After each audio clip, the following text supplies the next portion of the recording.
Marshall Peak. Chapter 5836, Crushing the Enemy. The Black Ink clan had set up their base in front of a territory gate that led to a nearby great territory, which made things convenient in the event that they had to make a hasty retreat. Now that the pseudo-royal lords had been scared off by Yang Kai and had run away, the rest of the Black Ink clan army followed suit. That being said, the Black Ink clan army had massive numbers, and it was impossible for all of them to retreat at once. Thus, even though the two camps had been half a day's worth of travel apart, the Red Flame army would still be able to score significant kills if they rushed over now. The Red Flame army were not at all afraid of a Black Ink clan army without any pseudo-royal lords among them.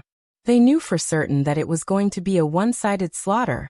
Zuoqiu Yanghua and the other injured 8th Order masters of the Eastern Army looked on with delight as they watched the Red Flame army fly off into the distance. It had been 10 long years and the Red Flame army was finally able to claim E5 territory.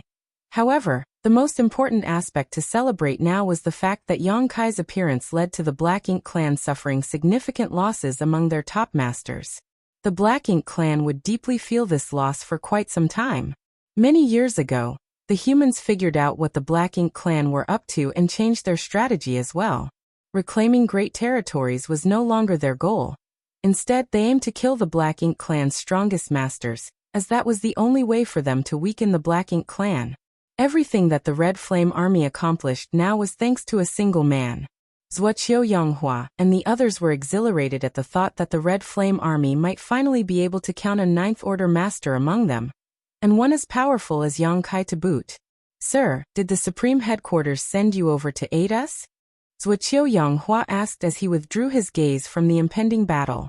"Indeed," Yang Kai nodded. "Senior Brother Mi said that the battle was becoming perilous in E5 territory, so he asked me to make the trip."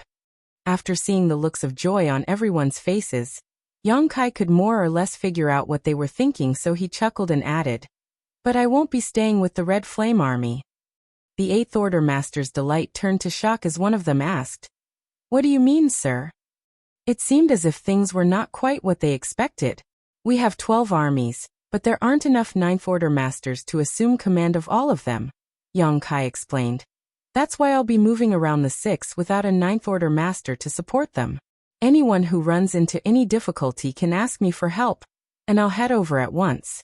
As you know, I'm proficient in the use of space principles, and can travel at great speeds. This is an advantage of mine that the other 9th Order masters can't match." Having heard what Yang Kai said, the 8th Order masters fell deep in thought. Although they yearned for Yang Kai to stay and assume command of the Red Flame army, doing so would be too unfair to the other 5 armies without a 9th Order master, as they too were under a lot of pressure. An immeasurable number of humans had sacrificed their lives throughout the many years of war against the Black Ink clan, and every human hated the Black Ink clan to the core. The humans could not waste any amount of strength they had that could be used to overpower the Black Ink clan. Therefore, though they were a little disappointed after hearing what Yang Kai said, they could still accept it as they were leaders of an army and wise enough to know what was best. Zuoqiu Yanghua nodded and said, "You're right, sir. Having you take the trouble to move around more is the only way to minimize our losses." Yang Kai smiled and assured, "You don't need to worry. It's been so many years, so I'm sure the next generation of 9th Order masters will come along soon enough. In the future, there'll be more than enough 9th Order masters to go around." His words lifted everyone's spirits. Just as Yang Kai said, the prolonged war against the Black Ink clan had given the human race masters enough time to grow and rise up. Right now, every army had a group of talented masters who were at the peak of their cultivation, and had the chance to become 9th Order masters. Perhaps some pleasant surprises would happen with these talented youths. When the time came, the humans would see a sudden jump in the number of 9th Order masters. There would surely be enough of them to lead more than 20 armies, let alone the 12 they had now. The humans would no longer be troubled by a lack of 9th Order masters. Zuoqiu Yanghua then frowned. The Black Ink clan should also be having territory lords becoming royal lords soon. There are now a lot of acquired territory lords too, all of whom have the ability to become royal lords. It's easier for the Black Ink clan to ascend to a new realm as well. Who knows what kind of heritage they have now after so many years? It's a shame that the territory lords who have a chance to become royal lords have all been kept within the no-return pass to grow with the help of the high-ranked black ink nests there.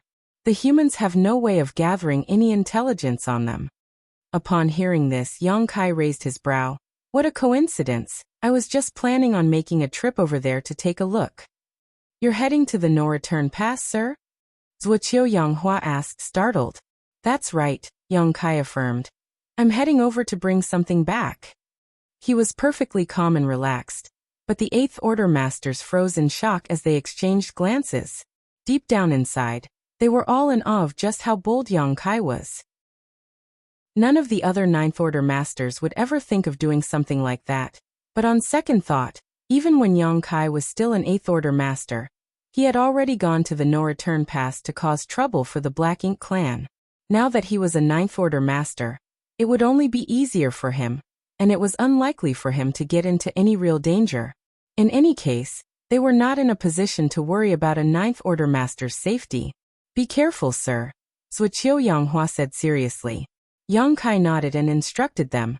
After reclaiming E5 territory, stay here for a while and reorganize yourselves. Wait for orders from the Supreme Headquarters to see what the next step is going to be. Yes, sir. The group of Eighth Order masters promised.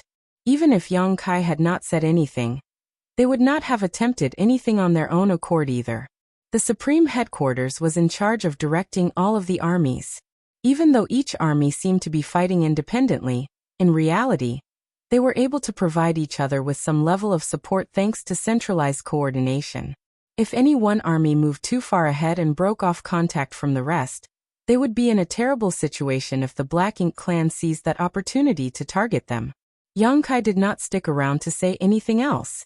He got to his feet and dashed off into the void while Zuoqiu Yanghua and the others saw him off. Over at the territory gate, the Black Ink clan army was hurriedly evacuating. The pseudo-royal lords had been the first to flee, and most of the territory lords sensed that things were not looking good for the Black Ink clan, and had fled as well. The Black Ink clan army was akin to a headless chicken as they were without a clear leader. Even though a fair number of territory lords had stayed back to keep things in order, it was hard for them to maintain any semblance of it as the army was in a state of disarray. Moreover, when they realized that the Red Flame army was coming over to attack them, the situation became even more chaotic.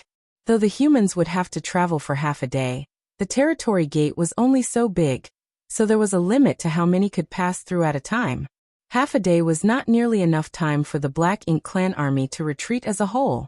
At least half of them would have to stay back to keep the humans occupied in order to give the rest a chance to escape.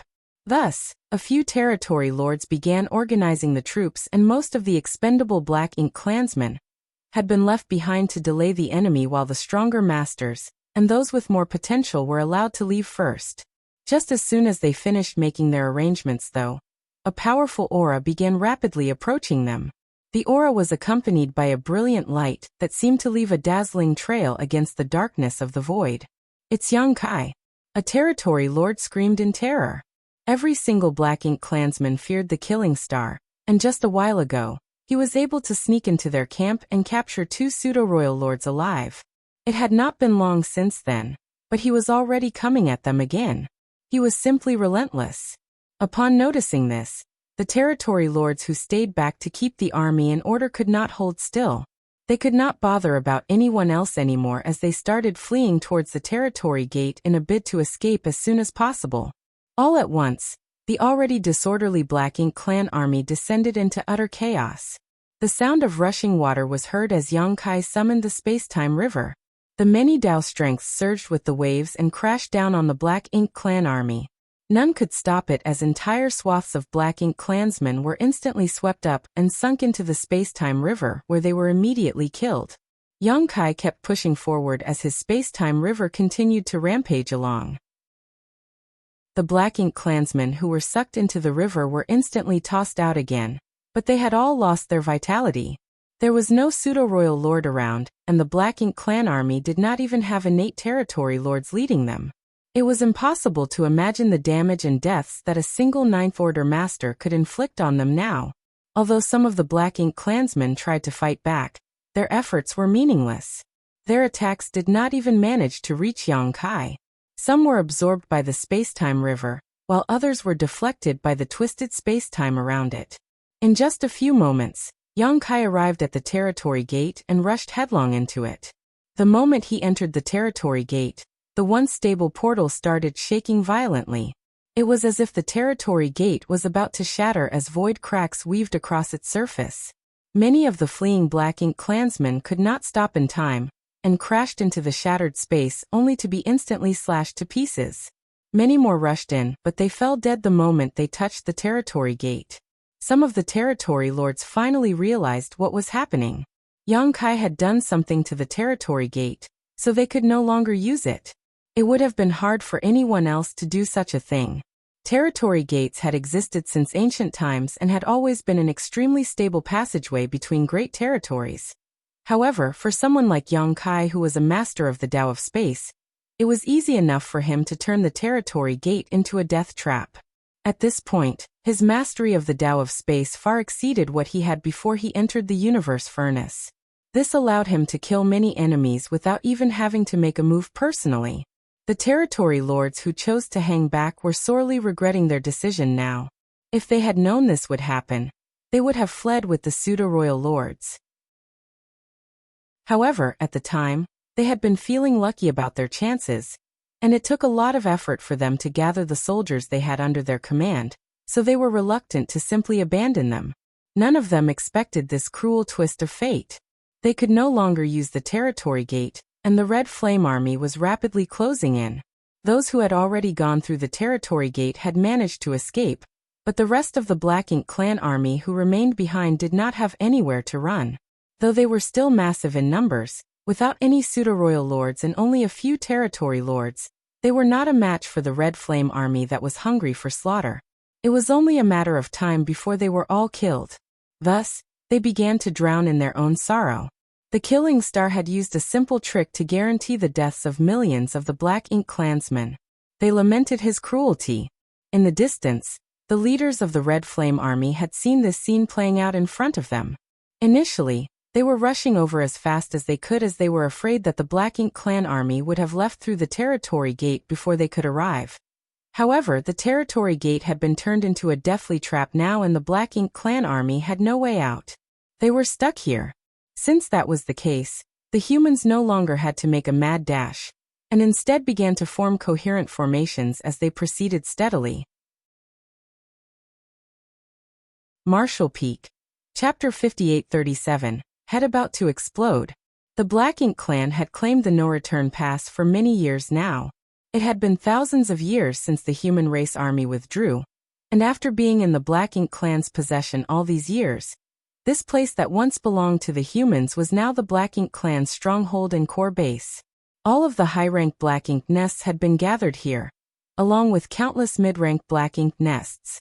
A large number of Black Ink clansmen stood guard, including the only two true royal lords. Of the two royal lords, Mou did not take charge of things. Ever since he got Mo Na to help him deal with the Black Ink clan's matters, he spent nearly all of his time inside his Black Ink nest, strengthening himself.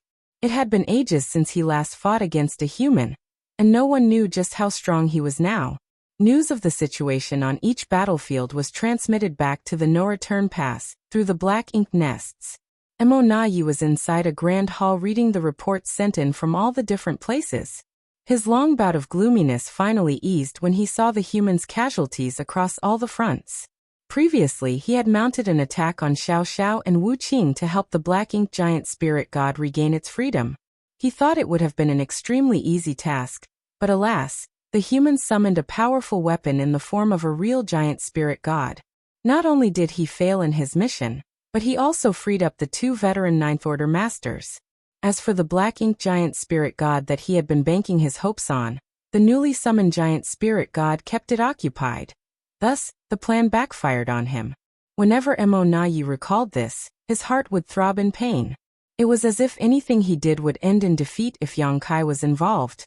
After returning from the failure of that incident, Mou had given Mo Na a harsh scolding. Thankfully, Mo Na was also a true royal lord now and Mou could not actually do anything to him. But even so, it was enough to make him depressed.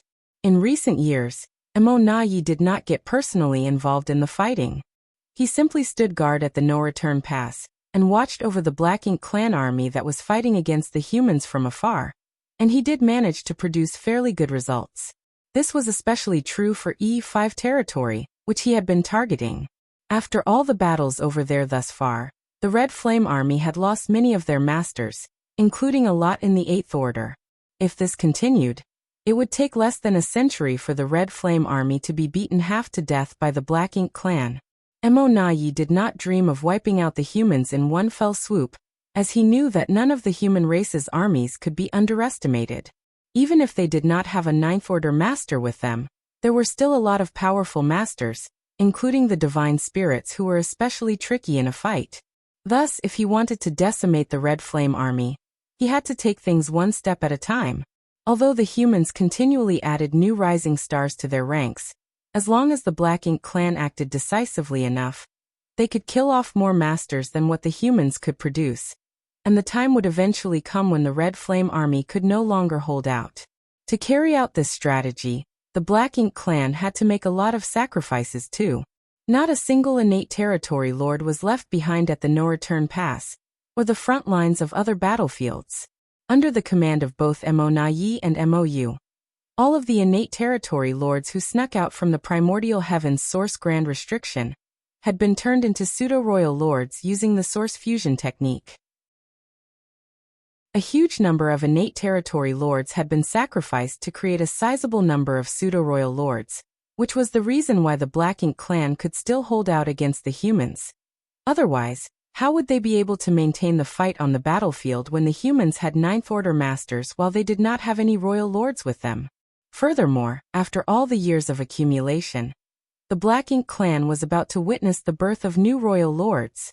During the early days when Mo Nayi first assumed command over the Black Ink clan, he had already selected a large group of territory lords who had the potential to become royal lords, and kept them hidden inside the no-return pass to cultivate. At long last, he was about to reap the fruits of his labor. So long as more royal lords were born, the Black Ink clan would be able to make up for the disadvantages they faced due to the 9th Order masters. And when that happened, the human race's situation would become even more disastrous.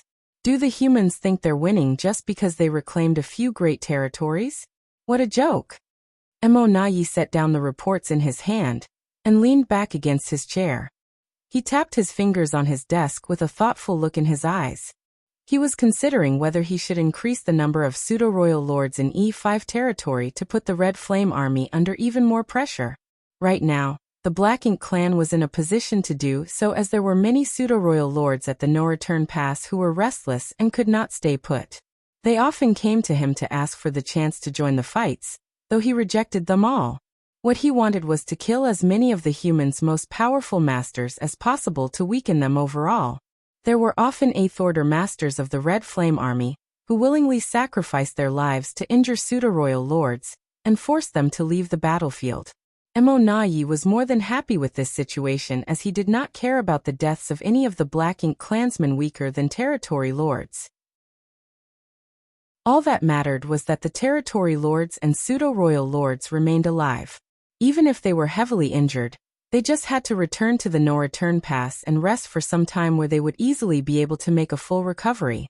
However, before he could make up his mind, a territory lord under his command came barging in. Mo Nayi looked at the territory lord and frowned. Judging by the look on the latter's face, he could tell that something bad must have happened. He was unperturbed by this though. Out on the battlefield, things could change at any moment, and while he had been receiving mostly good news from the front lines, there would still be times when things did not go their way. After all his years of commanding the Black Ink clan army, Mo Nayi had long since developed the ability to maintain his composure even in the face of the most devastating situations. His fingers stopped tapping as he asked coolly, "What is it?" The territory lord eyed Mo Nayi with a worried look and held out a jade slip with both hands. "It's a message from E5 territory. The situation on the battlefield has changed." E5 territory? Mo Nayi's eyes flashed with surprise. The reports he was reading just now had been from E5 territory, and according to them, everything was going swimmingly for the Black Ink clan. The pseudo-royal lords had prepared a strategy to target the Red Flame Army's leaders, and there was a high chance they would be able to kill one of the army commanders. Once they succeeded, the Red Flame Army would not only be losing a strong and experienced 8th Order master, but the Eastern Army would be left leaderless as well. It would be a huge boost to the Black Ink clan's plan to destroy the Red Flame Army, so why would things change all of a sudden? Mo Na-yi raised his hand and took the jade slip before using his divine sense to study it. The very next breath, Mo Na-yi leapt out of his chair with his eyes the widest they could stretch. He was filled with shock and disbelief as he cried out, "That's impossible!" Even when Xiao Xiao used the world bead and let out the long-slumbering giant spirit god, Mo Na-yi had not been as flustered as he was now, and it was all due to how unbelievable the battle report he received was. He could not believe his eyes and seemed to think he had misread it as he quickly took another look. Alas, his eyes were perfectly fine. The report stated that Yang Kai had suddenly appeared in E5 territory before slaughtering Jiangqi and capturing Huyu, along with 4 other pseudo-royal lords. The Black Ink clan army had fled in defeat as they suffered massive casualties. They had gathered back at their main base and were on high alert for possible skirmishes. Yang Kai showed up at the E5 territory? This must be a bad joke. He's supposed to be confined inside the universe furnace. How could he show up at E5 territory? Mo Na-yi did not want to believe this, but he scrutinized the report that clearly described everything Yang Kai had done. He was able to capture 5 pseudo-royal lords because he used a strange Dao Strength River. The so-called Dao Strength River was not at all unfamiliar to Mo Na-yi.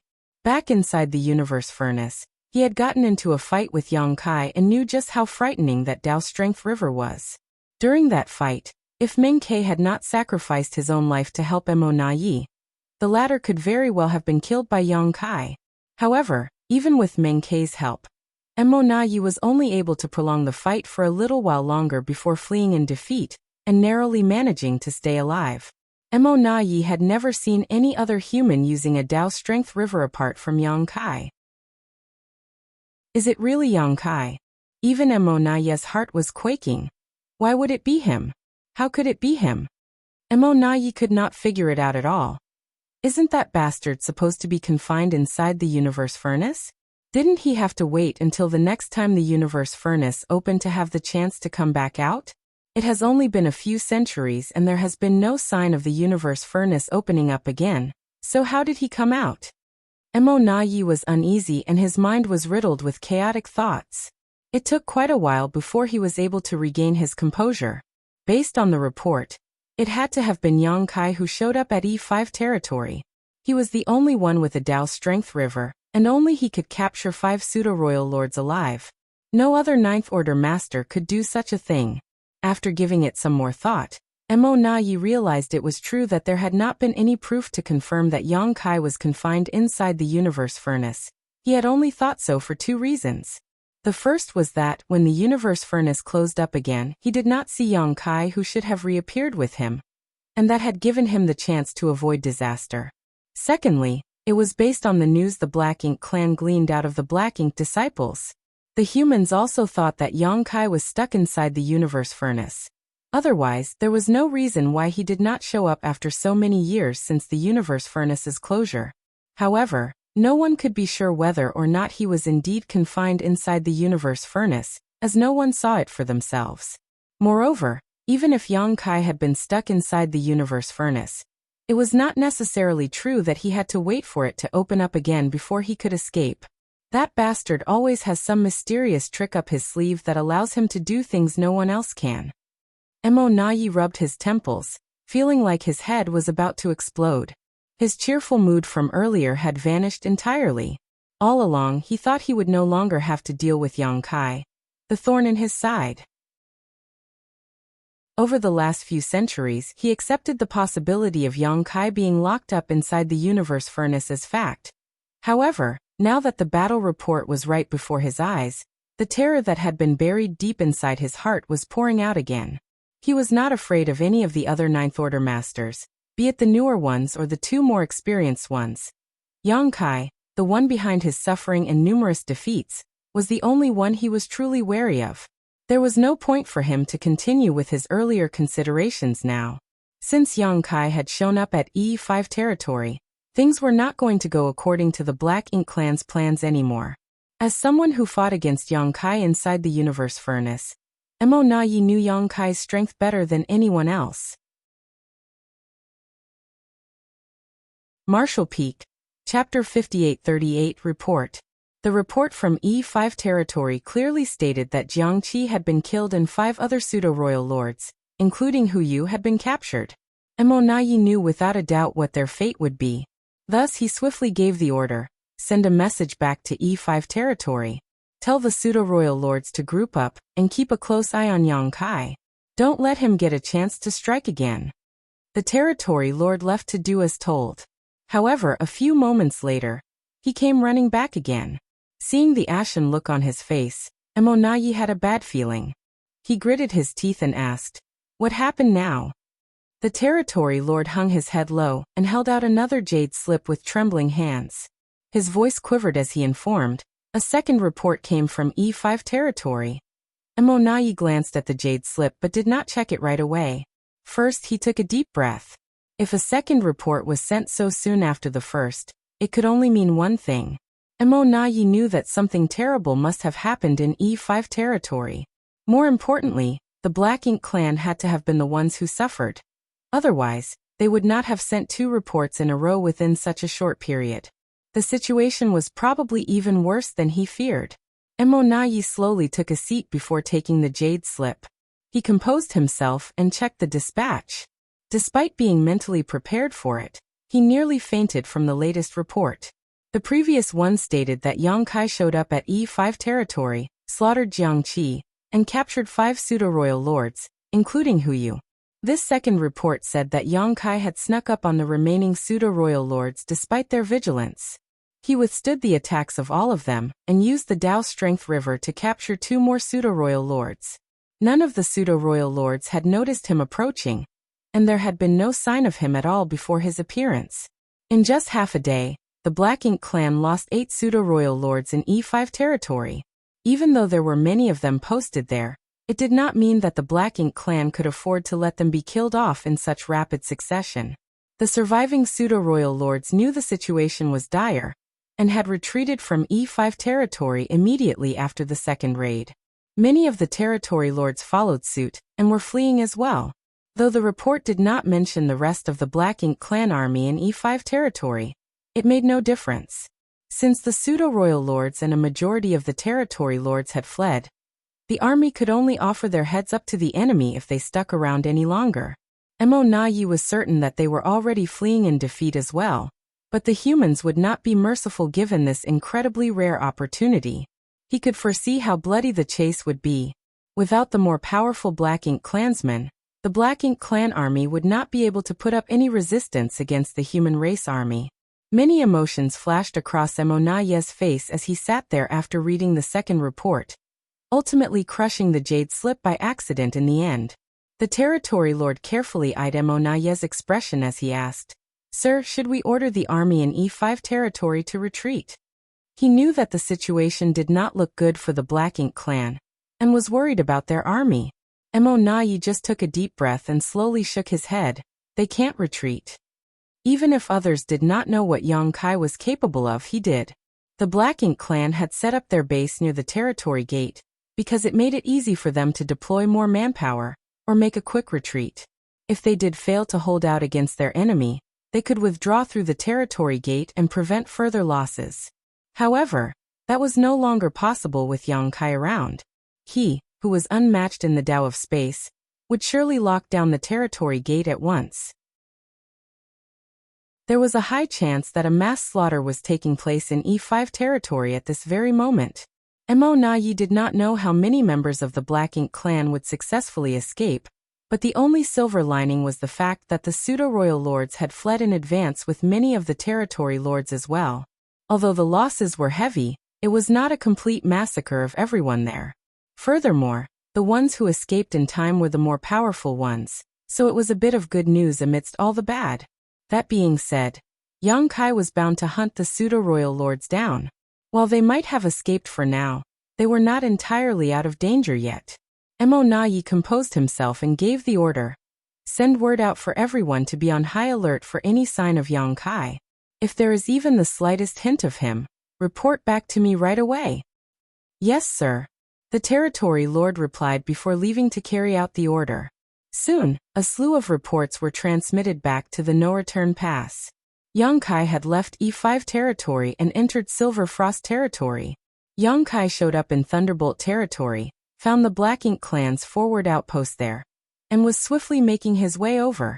The Black Ink clan lost contact with a mining squad in Sun Dragon territory, and suspected that they had been eliminated by Yang Kai. As the reports gathered in front of Mo Nai, he fixed his eyes on the universe chart, and mapped out Yang Kai's movements. Soon he figured out Yang Kai's true intentions. The no-return pass. He's heading straight for the no-return pass. Mo Nai's expression darkened, though it was not a complete surprise to him. Yang Kai had often shown up at the no-return pass to cause trouble, even when he was only an 8th Order master. He was the perfect example of someone who had both brains and brawn, as well as the boldness to go with them. Now that he was a 9th Order master, he was even less wary of the Black Ink clan. Sooner or later, he would have shown up at the no-return pass.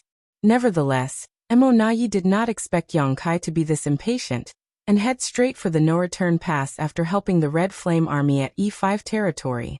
Based on the reports he received from the various great territories, Yang Kai did not seem to be pausing for anything, save for dealing with the Black Ink clansmen he happened to encounter along the way. That bastard sure has the guts. Mo Nai was shocked and also a little expectant. Yang Kai's confidence also provided the Black Ink clan with a chance to deal with him. To arrive at the no-return pass, Yang Kai would need to pass through the Barren Territory gate. Thus, the Black Ink clan could set up an ambush in advance there, and catch him off guard the moment he appeared. They had a fighting chance of taking him down if all the powerful masters at the no-return pass joined forces. The Black Ink clan had attempted this strategy before. They had set up a 4 gates 8 palaces great pagoda array at the territory gate in advance and isolated the surrounding space. However, Yang Kai did not appear at the territory gate back then. He used some kind of method that allowed him to travel through a path that the Black Ink clan did not know about, and appeared on the Black Ink battlefield instead, which led to the failure of that plan.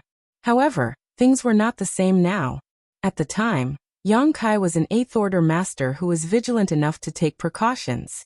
Now that Yang Kai was a 9th Order master, and his power multiplied many times over, Mo Nai was fairly certain that the former had become rather arrogant.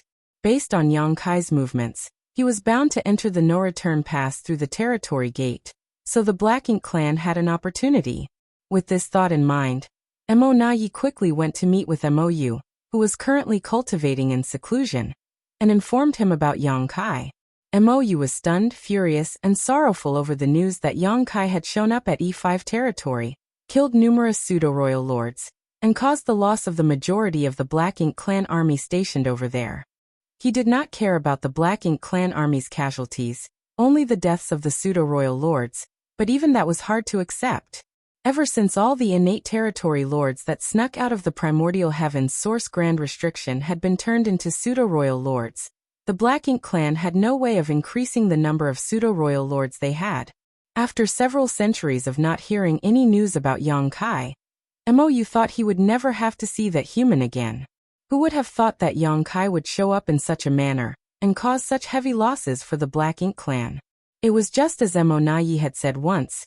It was one thing to deal with Yang Kai if he was still an 8th Order master, but after he became a 9th Order master, he had become the Black Ink clan's most formidable opponent.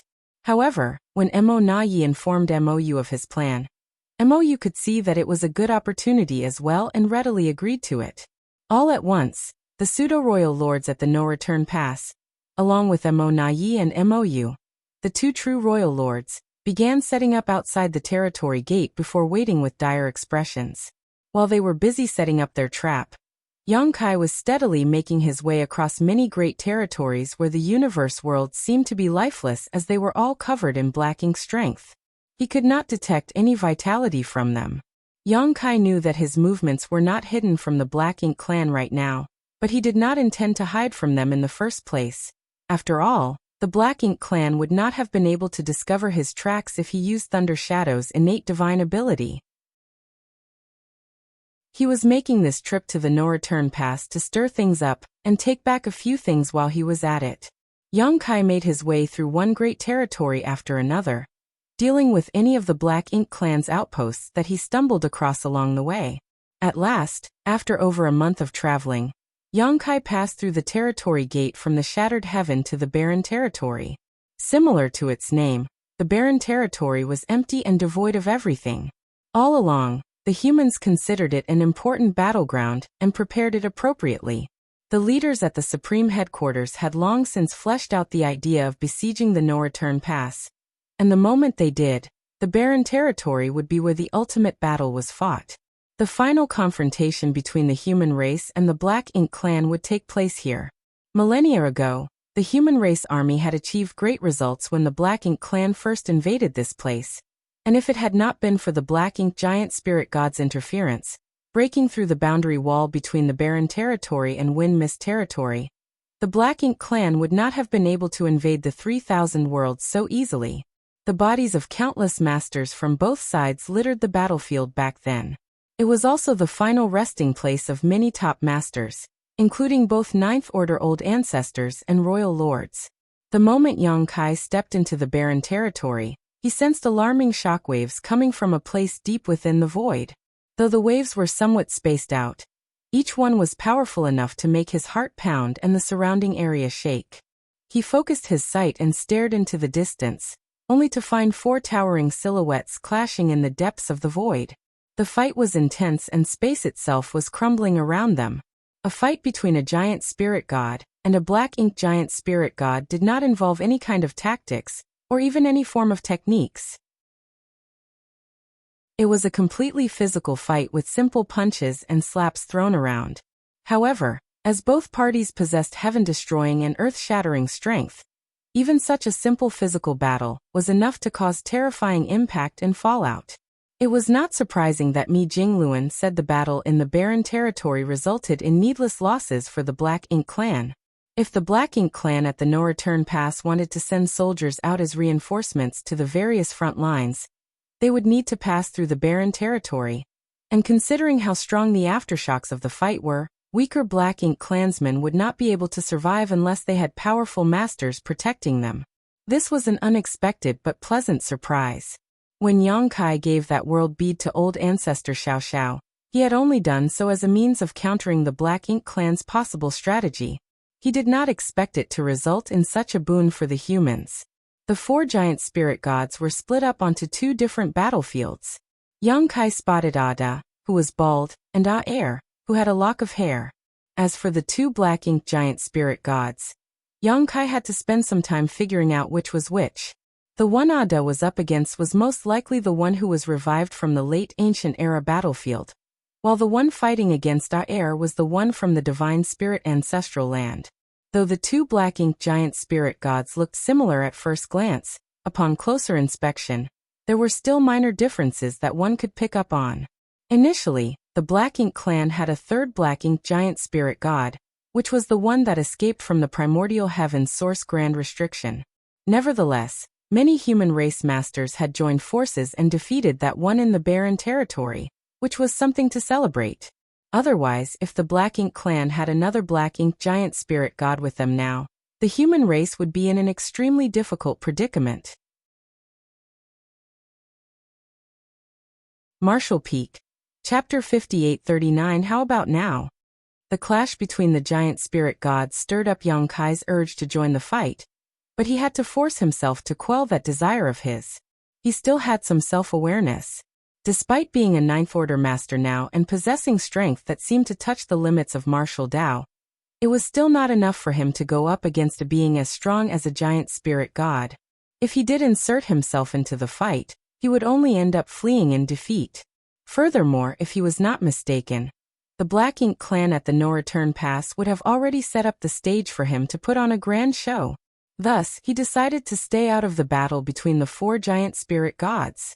He cupped his hand around his mouth and hollered, "Ada Aer, fight!" His voice rang like a dragon's roar and spread far and wide. Ada, who was in the middle of his battle, could not resist turning his head around to take a look, but he ended up being caught off guard as his opponent landed a punch against his face which caused him to stagger. Infuriated, Ada steadied himself and bent down before charging at his opponent and grabbing him by the waist. He landed a series of blows with his elbows and knees which caused the black ink giant spirit god to stumble. Then, Ada climbed on top of his opponent and began pounding the latter with his fists. The pummeling was so intense that every punch rang out like thunder across the entire barren territory. Yang Kai's eyes twitched at the sight. I better not disturb them. He then suppressed his aura and started rushing towards the territory gate to the no-return pass. There were many Black Ink clansmen on guard at the territory gate all the time. This was not only to maintain control over the territory gate, but also to keep an eye on the fight between the giant spirit gods. Thus, when they heard Yang Kai's voice, their expressions stiffened as they immediately rushed through the territory gate and headed back to the no-return pass.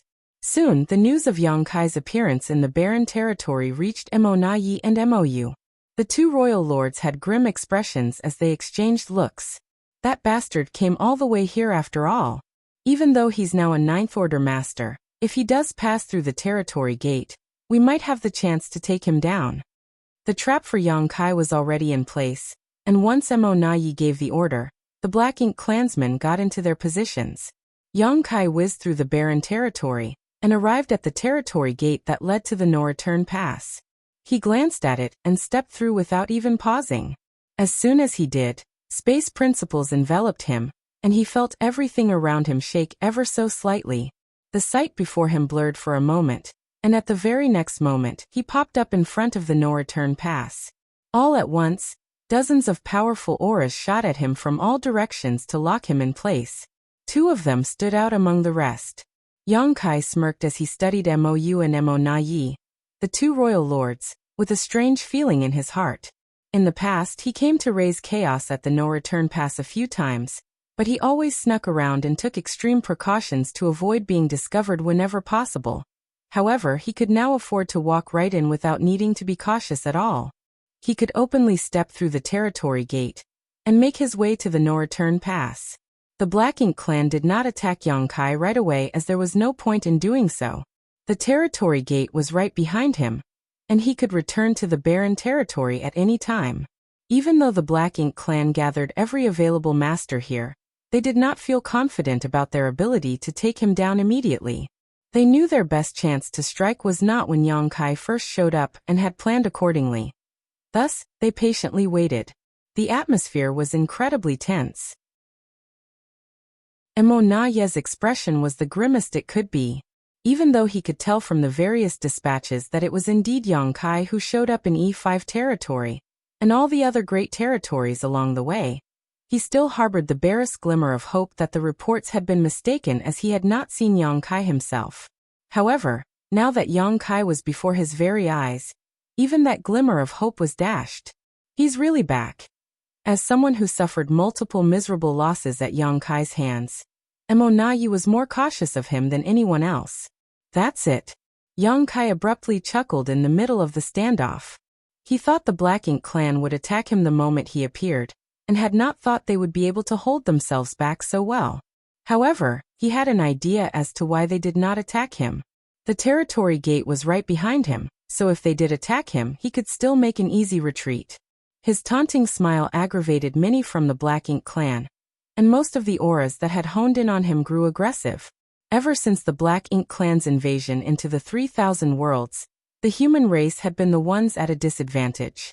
No human had ever been this arrogant when standing right on the doorstep of the Black Ink clan's greatest stronghold.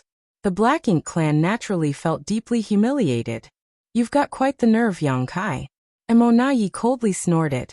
Yang Kai studied Mo Yi for a moment as if it were his first time seeing the latter before remarking, "And you're quite lucky." Mo Yi frowned and soon he realized what Yang Kai meant. When the universe furnace closed up, Mo Yi thought that he was doomed to die. He had been badly injured at the time, so if Yang Kai had returned to the same spot as him, he would not have been able to put up a fight. Yang Kai would have killed him off at once. He was indeed rather lucky to be able to stand here now. Mo Nayi did not know what Yang Kai had gone through and why he was only returning after all these years, but either way, he had barely managed to escape from Yang Kai with his life the last time they met. You're quite lucky yourself. Mo Nayi snapped back coolly. He looked into Yang Kai's cultivation journey and realized that the latter was what the humans considered someone blessed by destiny. Yang Kai had stumbled across many opportunities throughout his cultivation journey.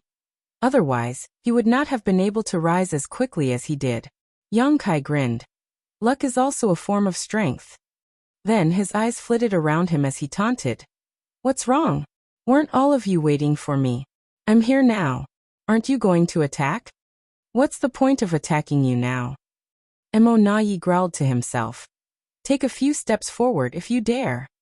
To ensure that their plan could be executed flawlessly, they had to find a way to get Yang Kai away from the territory gate first. Otherwise, if Yang Kai was unwilling to engage in battle with them, the trap that they set up would go to waste. Oh, I get it now, Yang Kai commented seemingly to himself. You're afraid I'll run off, right? As soon as he said that, he waved his hand, and as space principles vibrated, the territory gate behind him suddenly started shaking. At the very next moment, the territory gate began freezing up like a lake in winter. In the blink of an eye, the territory gate that had remained stable for countless years was completely frozen. The swirling ripples on its surface now completely locked in place. Mo Nayi and Mou were stupefied, and all the other pseudo-royal lords were agape as well. What the hell is he doing? How about now? Yang Kai smirked at the Black Ink clan. Begin. Mo Nayi roared at once. Though they were boggled by Yang Kai's actions, they believed that he was still too arrogant for cutting off his only path of retreat. Their original plan involved luring Yang Kai away from the territory gate to avoid letting him escape at any given moment, but since they no longer had to worry about that, Mo Nayi did not hesitate anymore. Since Yang Kai had voluntarily made the situation work in the Black Ink clan's favor, Mo Nayi was not going to disappoint him. As soon as his roar rang out, a series of powerful attacks shot out from all directions as nearly 20 silhouettes dashed towards Yang Kai. These were all pseudo-royal lords. Furthermore, they were not the only ones around, as 12 more pseudo-royal lords were tasked with powering the grand array. They quickly moved with the intention of setting up a heaven-sealing earth-locking grand array. Once they got into position, with the help of the array boards and banners they held, they could lock up the local space, making it impossible for Yang Kai to escape. Mo Nayi and Mou attacked as well. Since they were up against an opponent as formidable as Yang Kai, neither of the royal lords held back as they unleashed their full strength. Instantly, Black Ink's strength flooded over from all directions as a myriad of secret techniques showered down on Yang Kai. A loud dragon roar rang out as golden light shot out. This was followed by some commotion, and the moment the pseudo-royal lords got near Yang Kai, they suddenly realized that the originally small human had transformed into something a lot more massive. He was covered in golden dragon scales and his dragon beard fluttered in the aura wind. A pair of intimidating dragon horns grew out of his forehead, and intense dragon pressure emanated from him, seemingly solidifying the void around him. A divine dragon? Mou, who was launching off a secret technique at Yang Kai, was completely taken aback and his face twitched at the sight. He did know that Yang Kai was a Ninth Order master and could take a dragon form. But when did he become a divine dragon? Mou had taken part in the first battle at the No Return Pass, and could still remember the power of the divine dragons from back then, both of whom were even stronger than the average Ninth Order human master. He had once suffered at the hands of the previous head of the dragon clan. He's both a Ninth Order master and a divine dragon? Just how strong is he now? Let me see what you can do. Yang Kai roared. After switching into his dragon form, his thirst for battle intensified. After becoming a Ninth Order master, he had only had an all-out fight once against Mo Nayi, and even though he won that battle, his enemy was not in peak condition. Yang Kai was already heavily injured at the time. Furthermore, he had just used the 3 selves source reconstitution art to combine with his 2 other selves. Thus he did not have the time to stabilize his cultivation, and could not wield his full power. Centuries had passed since then, and his cultivation realm had been solidified. Yang Kai was at his peak right now, and the only way he could test his limits, apart from doing it here at the No Return Pass, was to challenge a black ink giant spirit god. However, a black ink giant spirit god was too powerful and Yang Kai figured he would not be able to take one on. So it was best for him to target the No Return Pass instead. That was the reason why Yang Kai chose not to travel stealthily. He wanted to know what his current limits were. Furthermore, for certain reasons, this fight was unavoidable for him as well. Yang Kai roared as he stretched out in a grabbing motion. Considering Yang Kai's size right now, even just a dragon claw of his was enough to cover half the sky. The pseudo-royal lords who were in that direction immediately saw the world darkening around them as the gigantic shadow loomed over their heads. It was accompanied by an immense sense of pressure that made them quake. It was the dragon pressure of a divine dragon, and it weighed down on them so heavily that their knees nearly buckled. Space-time Tao strength began surging as time was thrown into disarray and space warped. The pseudo-royal lord's senses were thrown completely off, and they could not dodge in time. Thus, Yang Kai caught them with his dragon claw. Yang Kai tightened his dragon claw with a powerful squeeze that resulted in the sound of bones cracking, followed by a litany of pained cries. Martial Peak, Chapter 5840. Are you sleep-talking? Just as Yang Kai grabbed onto the pseudo-royal lords, the attacks from the Black Ink clan landed on him as well. Even though Yang Kai had thick skin and strong flesh, the attacks still managed to make him shake and tremble. The pseudo-royal lords were not to be underestimated. Furthermore, the attacks from 2 royal lords were also in the mix. All in all, it was an avalanche of formidable attacks that blasted off his dragon scales. There were pros and cons to having a massive body. The good thing about it was that regardless of what Yang Kai did, even the simple action of clawing at his enemies was shockingly grand and powerful. On the other hand, the downside was that it was hard for him to dodge attacks.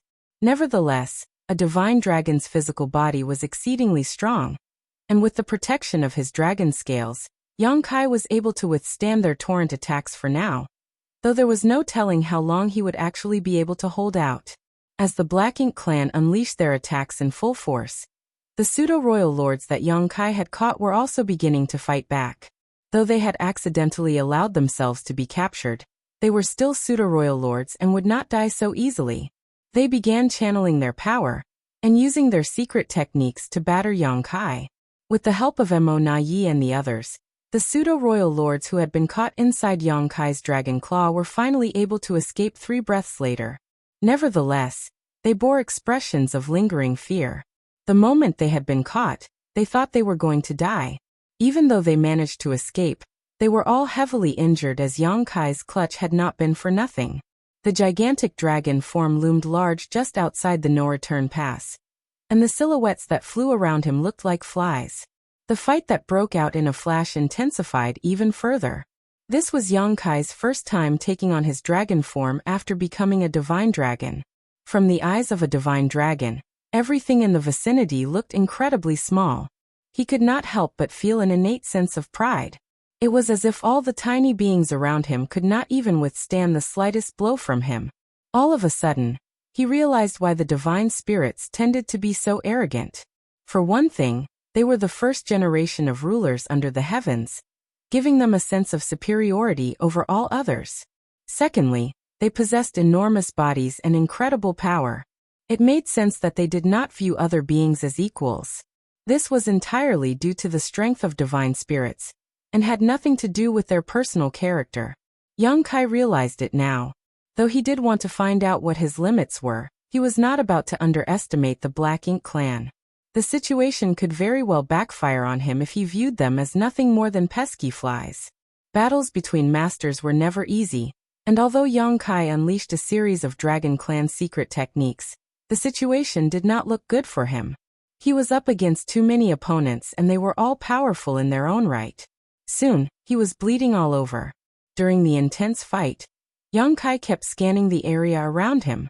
At some point, he turned his massive dragon form around and his dragon tail swept across a specific spot where a pseudo-royal lord who was carrying an array board had not gotten into his position yet, hurling him away with ferocious force.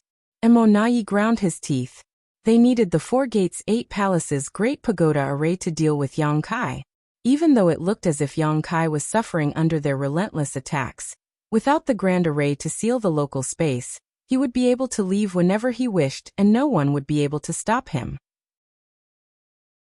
Thus, as soon as the fight broke out, the pseudo-royal lords who were in charge of arranging the Grand Array had begun moving. They only had one array board left to put in place before activating it, but they failed to do so at the last moment. He sensed it a long time ago and had his guard up the whole time. Emonayi deduced. That was indeed the case. Yongkai had detected the 4 gates 8 palaces Great Pagoda array the moment he appeared at the territory gate. He did not seal the territory gate out of foolish overconfidence, however. Instead, he wanted to use it to make the fight break out on his terms. If he did not seal the territory gate, the Black Ink clan would not have made their move this quickly, despite how many of them there were. They would wait until he entered the Grand Array first. By sealing the territory gate, Yongkai had cut off his path of retreat, but at the same time he forced the Black Ink clan's hand. Thus, the spirit array that the Black Ink clan had set up beforehand was no longer of any use, and they had to reposition themselves before trying again. All Yongkai needed to do now was to keep his guard up against the Grand Array and prevent them from activating it. As long as he did that, it was basically impossible for him to be defeated here. Dragon roars echoed across the void as secret techniques flew in all directions. Numerous silhouettes flitted about as the pseudo-royal lords fought with great caution. They dared not give Yongkai the chance to strike them dead on. While their attacks did land on Yongkai, they did not seem to do much harm to him. On the other hand, if Yongkai found the right opportunity to hit them, just a simple attack from him could very well leave them heavily injured.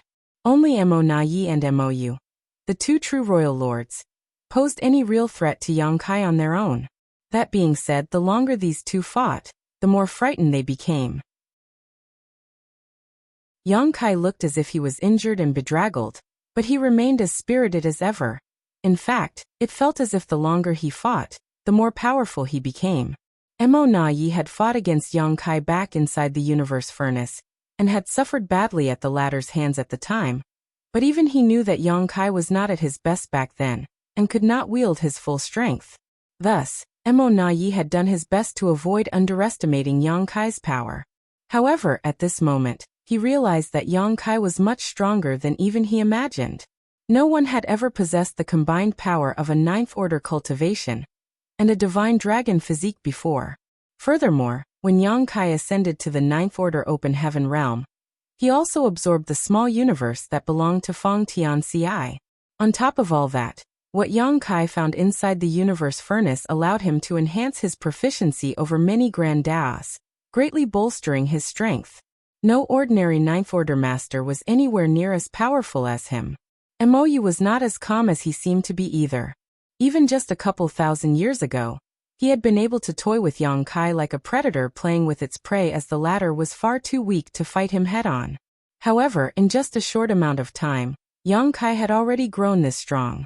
Based on what Mou saw of Yongkai's power now, he knew he would not be able to engage the latter in a one-on-one fight. Don't humans need a lot of time to increase their heritage once they rise up to a higher cultivation realm? This bastard became a 9th order master inside the universe furnace just a few centuries ago. He's still a newly promoted 9th order master, yet he's already this strong. What will he be like if he is given even more time to grow? The stronger Yongkai seemed now, the more alarmed the Black Ink clan was. Several more pseudo-royal lords were swept off into the distance. However, Mou and Emonaye's expressions brightened as they finally found their chance. In the next instant, they joined forces and fired off fearsome secret techniques at the Golden Dragon. Black Ink's strength exploded as hundreds of dragon scales were blown off to reveal the body hidden beneath them, sending the massive dragon reeling backwards. We did it. The 2 royal lords were smiling happily at first, but their smiles froze immediately after they saw Yongkai's enormous figure crash into a Black Ink nest. It was a high-rank Black Ink nest. The towering high-rank Black Ink nest could not withstand such force and was instantly flattened. There was a flash of golden light as Yongkai transformed back into his human form and got to his feet. He then reached out and grabbed a figure that was caught within the destroyed Black Ink nest. It was a territory lord whose aura was fluctuating. It was evident that he was still a little dazed from the destruction of the black ink nest. However, his expression changed the moment he saw Yang Kai's face. Yang Kai glanced at the territory lord before wiping off the blood from his lips. His eyes flashed as he looked up at the black ink clansmen who rushed over. The two royal lords were in the lead while the rest of the pseudo-royal lords followed close behind, just several thousand kilometers away. With how strong everyone was, the distance of several thousand kilometers was basically the same as being face to face. Mo Na Yi pursed his lips with a gloomy expression on his face. By now, he figured out that Yang Kai had simply gone along with the attacks, and had purposely crashed into the high-rank black ink nest, which was the foundation upon which the Black Ink clan had built itself. Although the innate territory lords had brought a lot of high-rank black ink nests with them when they came out of the primordial heaven's source grand restriction, quite a large number of those had been used up to create pseudo-royal lords. Every remaining high-rank black ink nest right now was incredibly precious as they had no way of replacing them once they were lost. This time, the Black Ink clan did not attack Yang Kai. Mo Na Yi and Mou both knew that their plan to kill Yang Kai had failed. Based on the strength that Yang Kai had exhibited earlier, they had no way of restraining him and setting up the 4 gates 8 palaces Great Pagoda array. Therefore, there was no reason for them to keep the fight going. A moment later, Mo Na Yi growled, "Let him go." Yang Kai tapped his head and queried mockingly, "Are you sleep-talking?" As he spoke, he squeezed his hand and the territory lord he captured instantly exploded into a cloud of blood. Mo Na Yi was seething with rage, but in the end he was able to hold himself back. Yang Kai looked around at all the high-rank black ink nests and grinned. "It looks to me that you're about to have the new generation of royal lords. Allow me to offer my congratulations in advance." The aura of the territory lord he caught earlier had been unusually strong, which made it clear that he was no ordinary territory lord. He was one of those who could become a royal lord, and the Black Ink clan clearly had a lot of hope in him. That was why they arranged for him to cultivate inside a high-rank black ink nest. However, regardless of what he could have become, he was dead now. There were quite a few high-rank black ink nests at the No-Return Pass. At the very least, there were 300 of them. Some of them housed pseudo-royal lords who were recuperating from their injuries, but many of them had territory lords cultivating inside. The Black Ink clan's future would be bleak if all of these high-rank black ink nests were somehow destroyed. Upon seeing the calculating look in Yang Kai's eyes, the Black Ink clan grew nervous. The earlier fight had allowed them to realize just how strong Yang Kai was, and if he was hellbent on targeting these high-rank black ink nests, they had no good way of stopping him. It was hard to secure everything in the middle of a fight, and they could very well lose even more high-rank black ink nests. Thankfully, Yang Kai did not act out. He dusted the dirt off his hands and glanced at Mo Na Yi and Mou. "Let's end the fight here for today. I can't do much to you and you can't keep me here either. I'll be off then." Thus, with a wave of his hand, he turned and left. The pseudo-royal lords turned to the 2 royal lords as they awaited their orders. It took all of Mo Na Yi's willpower to hold himself back, and in the end he did not say anything. Nevertheless, his heart was filled with vexation, and a sense of helplessness over what Yang Kai did to them at the No-Return Pass. One man alone barged into their home, destroyed a high-rank black ink nest, and killed a fine candidate who could have become a royal lord, then left without so much as a care. Marshall Peak. Chapter 5841 Waiting.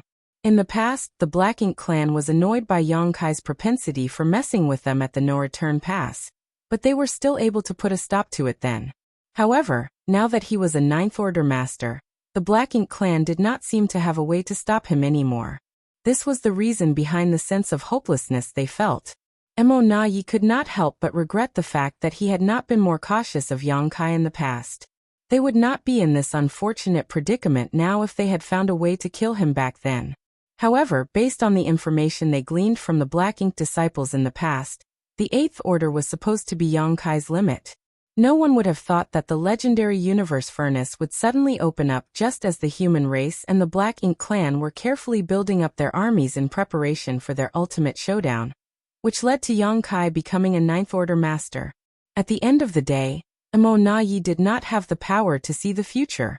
At the time, he was entirely focused on creating more royal lords, which meant that the threat of an eighth-order master such as Yang Kai would naturally diminish, and he would not have to specifically target this human menace.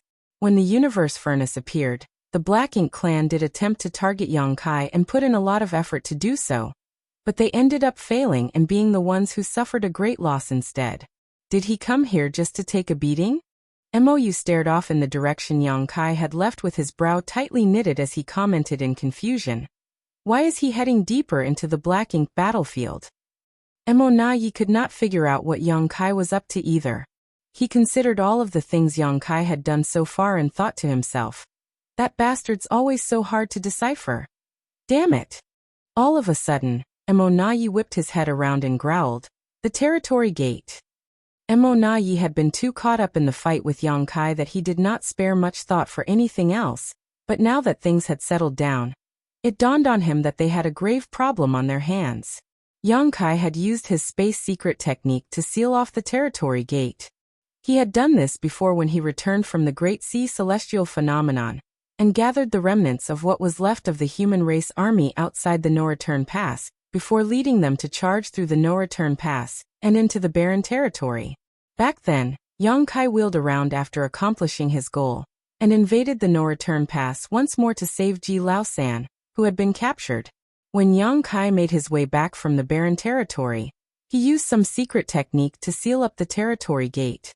At the time, he had only just become an eighth-order master, so both his abilities and his mastery over the Tao of space were nowhere near what they were now. So it had taken him some significant effort. After rescuing Ji Lao-san, Yang Kai brought the former to the depths of the Black Ink battlefield, and used a secret passageway in the Blue Sky Theater to return to Black Territory. When that happened, the Black Ink clan had to put in a lot of effort to reopen the territory gate. Yang Kai had not done anything like that since until now. The No-Return Pass was the Black Ink clan's main base and largest spawning ground. Many from the Black Ink clan were being born here at any given moment, and they constantly sent out reinforcements to the front lines. The injured pseudo-royal lords would also return to the No-Return Pass to slumber and recover when they were injured.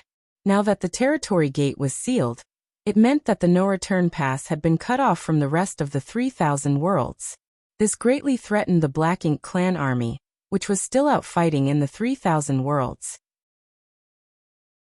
Even though the Black Ink clan had an exceedingly high number of masters, and could muster up enough force to break open the territory gate once more, it would take time for them to do so. The situation out on the battlefield could change at any moment, so they could not afford to waste any time at all. In the blink of an eye, all manner of thoughts raced through Emo Na Yi's mind. All at once, he realized that this could have been Yang Kai's main reason for coming over to the No-Return Pass. Nevertheless, even if he figured this out now, nothing changed. The territory gate was still sealed, and the Black Ink clan had to find a way to break it open again as soon as possible. And so, under the command of Emo Na Yi and Mou, the Black Ink clan began attacking the territory gate. Immense force surged as the Black Ink clan felt as if they had swallowed a fly. In the void some distance away from the No-Return Pass, Yang Kai came to a stop atop a universe fragment where he adjusted his breathing and began to tend to his injuries. As a result of going up against that many Black Ink clan masters alone, he had taken a heavy beating. If it had not been for the thick skin and strong flesh he had thanks to his dragon form, he would not have been able to hold out as long as he did. Although he injured some of the pseudo-royal lords, he lamented the fact that he could not kill any of them. Alas, he had not been in a position to do so at the time. In any case, he accomplished what he set out to accomplish. The destruction of a high-ranked Black Ink nest, and the slaughter of a territory lord, who could have become a royal lord, was nothing more than his way of giving the Black Ink clan a warning. He still had other things to do now. The Black Ink clan would have come to a realization by now, right? The sealed-up territory gate would surely give them a headache, and keep them occupied for some time. Well, the bigger the headache, the better. It would make it even easier for me to carry out the rest of my plan. Several days later, Yang Kai rose to his feet as mighty as a dragon, and as fierce as a tiger once more. Even serious physical injuries did not mean much to him now, as he could easily recover from them. He glanced in the direction of the no-return pass before turning around and heading deep into the black ink battlefield. He had a space beacon in hand and was continually pouring his strength into it in search of a response. One could say that the black ink battlefield was made up of many different theaters. Still, the expansiveness of the black ink battlefield paled in comparison to the vastness of the universe. It was like comparing a pond to an ocean. For countless years, the human race and the Black Ink clan clashed time and time again across the black ink battlefield. However, following the humans' defeat, the once frenetic battlefields became silent with none of the commotion of yore. The Black Ink clan claimed the no-return pass and made it their base as they fixed their eyes upon the 3,000 worlds. Of course, they would send teams out to the black ink battlefield to mine for resources, but they would not venture too far as there was plenty to harvest nearby. The theaters were situated in the part of the void much closer to the late ancient era battlefield. At this moment, on a still and lifeless piece of land there, two silhouettes were hidden from sight with their auras suppressed. These two wizened-looking men were both Eighth Order masters, their aged visages colored with looks of worry. After a long bout of silence, the black-robed old man on the left spoke up. "It's been nearly 700 years, and we haven't heard anything from junior brother Yang. Do you think something happened to him?" Back then, they had agreed with Yang Kai that he would come and collect mined resources from them every 100 years. However, it had been nearly 700 years since the last exchange, so it was unsurprising for them to be worried after not having seen Yang Kai for so long. The other old man who was dressed in a hemp robe replied, "Out on the deathly battlefields, anything is possible." Although he did not voice his agreement with his companion's guess, he figured that Yang Kai must have gotten into some sort of unexpected situation. Otherwise, he couldn't avoid making the trip throughout all these years. "What should we do then? Where can we go?" They were deep inside the black ink battlefield, and without Yang Kai to assist them, they would never be able to return to the 3,000 worlds. They could not even get past the no-return pass. Junior brother Zhao and the others sent messages asking about this too. "They think we should use our fallback plan." "You mean head over to the primordial heaven's source grand restriction?" The black-robed old man frowned. The hemp-robed old man nodded and said, "Junior brother Yang also said that it was our only means of escape as a last resort. The primordial heaven's source grand restriction is quite some distance away. It would take at least 2 or 3 decades for our group to get there. We are 8th Order masters, so it would be fine for us, but considering how dangerous the journey would be, the little ones who are in the 4th Order and 5th Order might not be able to make it. We would end up losing a lot of them." That's indeed a problem, which is why junior brother Zhao didn't suggest we leave for the primordial heaven's source grand restriction right away. Although 700 years is not a short time, it's not all that long for those in the high-rank open heaven realm. Perhaps junior brother Yang is being held up by something he encountered. It's been so many years and the Black Ink clan hasn't detected us yet, so it's still safe here for now. So shall we continue waiting? That's all we can do now. They fell silent for a while before the black-robed old man remarked, "I wonder what's happening with the war in the 3,000 worlds. Hopefully, everything is going well." Silence befell them yet again. They were all alone out here, and could not get any news about the situation back in the 3,000 worlds. It was incredibly hard to get by without knowing how the war was going. That being said, they knew what their mission was. Someone had to do it, even though not many people were aware of the sacrifices they made. Time continued trickling by. Several days later, the hemp-robed old man suddenly opened his eyes and gasped. He flipped his hand over, and a round bead appeared. It was a space beacon. When he focused on the space beacon, he found that there was something unusual happening. A mysterious energy was pulsing from it. The hemp-robed old man looked pleasantly surprised. Something like this had happened many times before. Each time the space beacon reacted this way, it meant that Yang Kai was on his way over. The old man kept this space beacon on him at all times as he waited and waited. Now what he was waiting for was finally happening. The black-robed old man was startled as well. He gazed at the space beacon with a hopeful, expectant expression.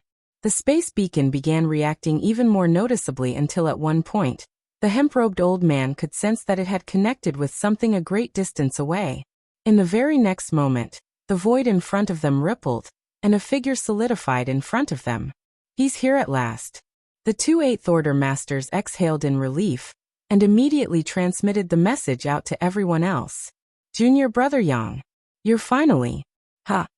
The hemp-robed old man trailed off as he eyed Yang Kai in confusion. He had a look of complete shock as he exclaimed, "You're a Ninth Order Master now?" The black-robed old man beside him also noticed that something was different, but as Yang Kai did not exhibit his power clearly, the former could not be certain about it. "Greetings, senior brothers. I've kept you waiting." Yang Kai greeted them with a bow. "You broke through to the Ninth Order?" The hemp-robed old man pressed again. Yang Kai nodded. "You have good eyes, senior brother. I am indeed a Ninth Order Master now." The two Eighth Order Masters could not help but exchange looks. They felt both stunned and glad as they cheered. "Good. Very good." While they were busy with their conversation, the space around them quivered as more figures began popping up. These were the other Eighth Order Masters who were gathering here after receiving the message. The moment they laid eyes on Yang Kai, the one they spent several centuries waiting for, they could not resist exhaling in relief.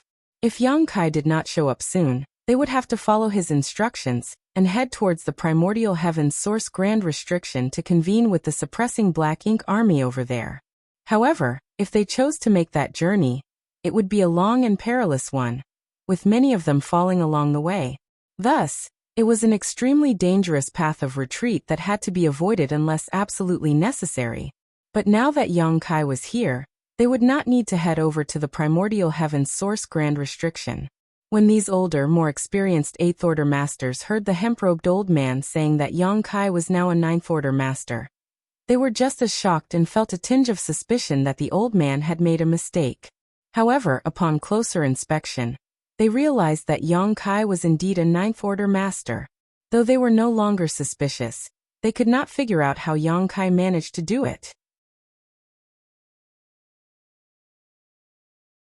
Marshall Peak. Chapter 5842 Making a Choice. Several millennia had passed since the Black Ink clan's invasion of the 3,000 worlds. Before the universe furnace appeared, the humans had been stuck guarding the dozen or so great territory battlefields. Apart from those great territories as well as High Heaven Territory and the New Great Territory, the rest of the other great territories largely fell into the Black Ink clan's hands. Thus, the humans had been facing a very difficult conundrum all this while. It was the issue of resources. The fewer great territories they controlled, the fewer resources they had access to. A single new great territory was not enough to supply the needs of the entire human race. During the Great Evacuation back then, all the sects, including the cave heavens and paradises, brought along everything they could carry from their storehouses and treasuries. This was especially true of the cave heavens and paradises, who had hundreds of thousands of years of accumulated resources in their collections. Nevertheless, in the thousands of years that passed since then, they had used up most of what they brought with them, and their resources were nearly drained as well. Furthermore, as the human race's rising stars flourished and many new open heaven realm masters emerged in the star boundary and the myriad monsters world, the need for resources constantly grew. In the past, the human race's many great forces were spread throughout thousands of great territories across the 3,000 worlds and were basically self-sufficient. But that could no longer be the case now. As such, many years ago, the humans started looking for ways to overcome this crisis. It was a matter of resources, and the only options were to use them sparingly and find new sources. It was easy enough to keep usage to a minimum. The humans scrimped and saved wherever they could to avoid any needless usage of materials. They even stopped squads from customizing their warships hundreds of years ago. However, the humans had a hard time finding new sources. Earlier on, quite a lot of hunters attempted to loot the Black Ink clan teams who were moving resources around. They did manage to get what they wanted, but it was incredibly dangerous, as well as things would end in disaster for them the moment a master from the Black Ink clan targeted them. Many of the Black Ink disciples among the Black Ink clan now were such hunters in the past. Yang Kai had negotiated with the Black Ink clan at the No Return Pass before, and was richly rewarded for his efforts, but that was not a long-term solution. Therefore, after much discussion with Mi Jingluan back then, They created a group that was dedicated to mining resources. Several veteran Eighth Order Masters were appointed as leaders, and the whole group was snuck into the Black Ink battlefield to carry out this mission. The group consisted of tens of thousands of human masters, but their overall cultivation was fairly low, mainly in the Third, Fourth, and Fifth Order. They could not contribute much on the battlefield, but they were able to gather resources, which was a job that did not require much strength. There were countless lifeless areas across the Black Ink battlefield where an abundance of resources could be found, so it was a suitable place for them to exploit. The Eighth Order Masters who had been chosen were either the older ones with failing bodies or those with deep injuries to their foundations, leading to a noticeable decline in their strength. At the time, Ouyang Lai had been one of them, but Yang Kai later sent him back as a messenger during the Escape Territory Lord emergency. Yang Kai promised them that he would meet them once every century to retrieve the resources. Over 1,000 years had passed and everything had gone smoothly until 700 years ago, which was the last time he showed up, until today. The many Eighth Order Masters had been eagerly waiting this whole time. 700 years was not necessarily a long time, but they were all alone out here, and had no clue what was happening in the 3,000 worlds. That was the reason why they felt disproportionately on edge, and often felt despairing. Thus, when they received the message from the hemp-robed old man, the Eighth Order Masters who had been scattered nearby immediately rushed over. They were pleasantly surprised to find that Yang Kai was now a Ninth Order Master. "Did you not show up all these years because you were in seclusion to make your breakthrough, junior brother?" the hemp-robed old man asked. His guess made sense. "No, that's not why." Yang Kai shook his head. "It's a long story. Take your time. There's no rush," another Eighth Order Master quickly said. He even took out a futon and passed it to Yang Kai. They could not wait to be updated on everything that happened to the human race throughout the last 700 years. Now that Yang Kai had finally shown up again, they were going to make sure they gleaned all the information they could get. Soon, everyone had taken a seat, and Yang Kai finally filled them in on all the changes that had occurred with the human race. Their faces froze in shock when they heard that the universe furnace had surfaced and the stalemate between the humans and the Black Ink clan had been broken. However, they were thrilled to hear that 4 new Ninth Order Masters had emerged from the universe furnace world. Their reactions grew even more animated when they found out that Ouyang Lai was one of those 4. "That old dog is now a Ninth Order Master?" A white-haired Eighth Order Master's eyes nearly fell out of their sockets in shock as his face twitched violently. "How did he get so damn lucky?" another Eighth Order Master commented enviously. Initially, all of the Eighth Order Masters who were assigned to this team were part of the older generation who had fought against the Black Ink clan for thousands of years, even before the invasion of the 3,000 worlds, and each of them had many fine accomplishments to their names. It was their long and storied histories that led to them having so many injuries that left a significant mark on them as well. They had no hope of becoming Ninth Order Masters, and even if they went back to the battlefield, they could not wield their full strength anymore unless they put their lives on the line to do so. They were perfectly willing to accept the arrangement and protect the group of miners, as that was still contributing to the human race's ultimate victory. Yet, due to the incident back then, Yang Kai sent Ouyang Lai back to the 3,000 worlds to pass the news along, which ended up turning into an opportunity for the latter. The old veterans here had complicated feelings about this as they felt as if they had missed out on a lot. Oh well, fortune favors fools. So be it that he's now a Ninth Order Master. It's good news that we have one more Ninth Order Master among us. The hemp-robed old man cleared his throat and declared. Everyone else nodded in agreement. That's true. Despite their envy, they knew that Ouyang Lai's ascension to the Ninth Order Open Heaven realm was a great boost to the human race's strength. They were merely boggled by his incredible stroke of fortune. They had been assigned here together to contribute what little they could. And yet Ouyang Lai was fortunate enough to make a huge leap in his cultivation. Seems to me that the Black Ink clan suffered significant losses inside the universe furnace. Yang Kai nodded. They lost a few pseudo-royal lords and a royal lord too, but Mo Na Yi became a royal lord and narrowly avoided meeting his doom. Apart from the 4 Ninth Order Masters who ascended inside the universe furnace, senior brother Wei Junyang and senior sister Luo Ting, He also successfully broke through beforehand. Right now, Xiao Xiao and Wu Qing have been freed up as well, so they're each leading an army. Someone silently made the calculations. Does that mean we have 8 ninth order masters now? We have 9. Yang Kai turned to the person who spoke. There's one more that all of you aren't familiar with. He's in charge of guarding the primordial heaven's source grand restriction, and is the reincarnation of martial ancestor Shi. Yang Kai was referring to Wu Kuang, but Wu Kuang did not interact much with the masters from cave heavens and paradises. His name was not known to the masses and few even knew of his existence. Wu Kuang had only been a 7th order master when Yang Kai brought him to the primordial heaven's source grand restriction, but he was able to cultivate and reach the 9th order open heaven realm thanks to the heaven-devouring battle law. Still, everyone was greatly heartened by this news. During the Great War in the Barren Territory all those years ago, nearly all of the 9th order masters sacrificed their lives in the fight. Even the heads of the Dragon and Phoenix clans died in battle. Xiao Xiao and Wu Qing were the only 9th order masters left at the time, but they had to keep the Black Ink Giant Spirit God occupied, and thus could not move from Wind Mist territory.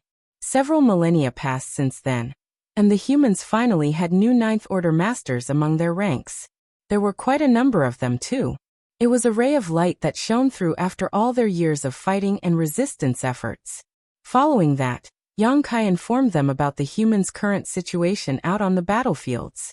Once they heard what was happening, the 8th order masters were itching to join the fighting and do their part in slaughtering the enemy. Thankfully, they still recalled what their mission was and were able to stamp down their thirst for battle.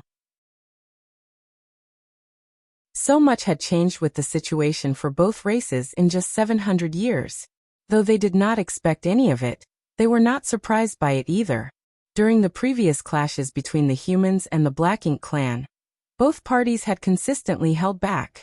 It was partly due to the Black Ink clan being wary of Yang Kai, but the primary reason was that the humans and the Black Ink clan were both building up their strength. The appearance of the universe furnace disrupted the stalemate that had persisted for many millennia and kicked off the all-out war. Something happened and I was delayed all these years, forcing you all to wait for far too long. Yang Kai only gave a brief explanation as to why he had not shown up for the past 700 years. He did not speak of all that had happened to him inside the universe furnace, as there was no need for others to hear of these things. The hemp-robed old man waved his hand and said, "It was only 700 years. There's no harm in waiting. The others are out on the battlefield shedding their blood and making great sacrifices while we remain in safety here." Yang Kai's expression grew serious. "I came here today for 2 reasons. The first is to collect the resources you've gathered all these years, and the second is to ask if any of you wish to return. If you do, I can take you back." Everyone brightened up at those words. They had been gathering resources across the Black Ink battlefield for over 1,000 years now, and had nothing much else to do. Considering the cultivation they had right now, they did not need to cultivate any further as it would not be useful anyway. Since they did not get into any fights with the enemy, their lives felt extremely mundane. They missed the old days of fighting on the battlefield. Therefore, they livened up at Yang Kai's words and many of them nodded fervently in agreement. Nevertheless, the hemp-robed old man pondered in silence for a moment before asking, "Are we still stretched thin for resources at the moment?" Yang Kai nodded. "It's still a problem that's hard to resolve. Although we've reclaimed many great territories, we can't gather much from those places. The Black Ink clan destroyed basically everything before they retreated. Many of the great territories the humans reclaimed were nothing more than empty shells. It was clear that the Black Ink clan would not allow the humans to reclaim a great territory that was abundant in resources. Furthermore, after being under the control of the Black Ink clan for all those years, all of the valuable areas had been almost completely stripped of resources as well. Naturally, the Black Ink clan took the resources with them when they evacuated. They were not going to leave them behind and allow their enemy to reap the benefits. Everyone went quiet as their expressions fell. "You don't need to worry about resources," Yang Kai said. "I will think of something." "What's your idea?" the hemp-robed old man asked. Yang Kai chuckled and said, "We lack resources but the Black Ink clan doesn't. They've never had to fret over the lack of resources. Well, since they have more than enough, I'll just borrow some from them. He had spoken in such a calm and relaxed manner that it was almost as if the Black Ink clan would truly lend their resources to the humans. Nevertheless, the 8th Order Masters knew better. Even though Yang Kai was a 9th Order Master, it would not be easy for him to target the Black Ink clan, especially since they were not the same as they once were. Just as the humans had grown stronger, the Black Ink clan's heritage had increased as well. The hemp-robed old man remained silent in thought for a moment before saying, "All humans are one, sharing glory and downfall together. We must gather resources, and even though we're not doing so at a speedy rate, we're still able to make some gains. Moreover, we've stayed well hidden all these years and the Black Ink clan has never discovered our presence. Let's stay here and continue gathering the resources we need. As for the battlefield, let's leave it to the younger generation. What do you think, everyone?" This question of his was addressed to the other 8th Order Masters as he could not represent them all.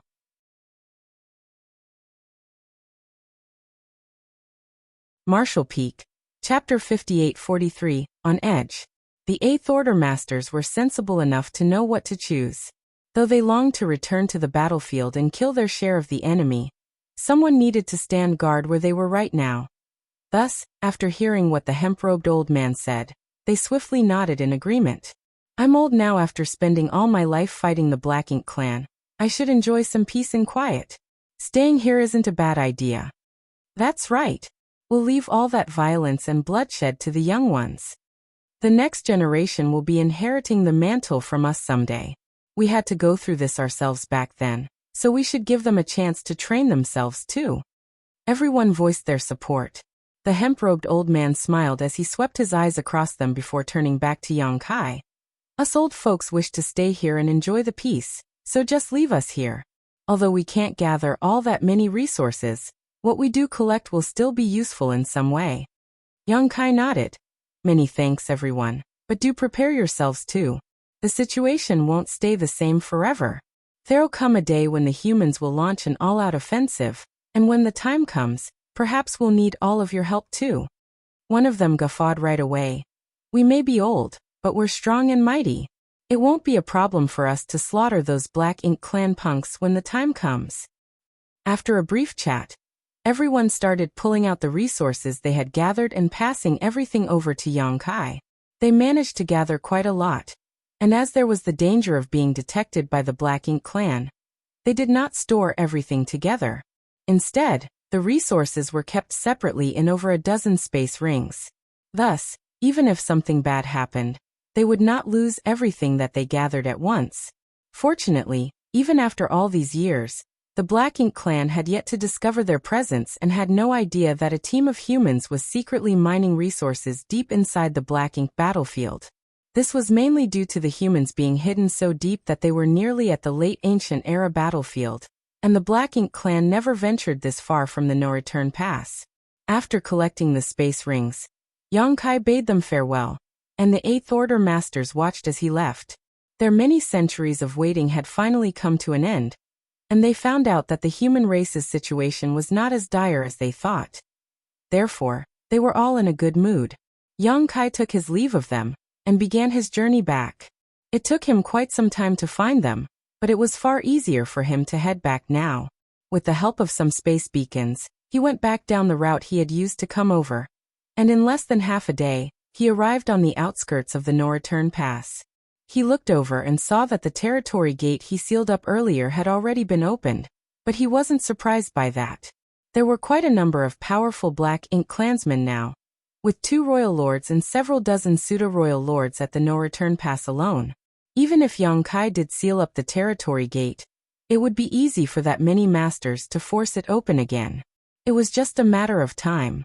But considering how shrewd Mo Na Yi is, he should have realized the severity of the situation, right? It was a simple matter for Yang Kai to seal up the territory gate, but to the Black Ink clan, it was a grave predicament. This was especially true for the Black Ink clan army, which was still out there fighting. Yang Kai carefully sensed his surroundings and picked up on the many strong auras that were scattered across the no-return pass. The auras were not hidden in any way. It was almost as if they were bright lights shining in the middle of darkness. Now and then Black Ink clan teams would move around as they did their patrols. Everyone at the no-return pass was clearly on edge. It could not be helped. 2 months ago, Yongkai had suddenly shown up at the no-return pass and transformed into a divine dragon to engage the Black Ink clan masters in a battle. Though they managed to give Yongkai a fierce beating before forcing him to leave, they also suffered losses of their own. Even if they ignored the injuries the pseudo-royal lords received during the fight, there was also the loss of a high-rank Black Ink nest, which had been destroyed by Yongkai, and the death of a territory lord who had the potential to become a royal lord. Yongkai did head towards the Black Ink battlefield, but Mo Nai understood him well enough to know that he would surely be back.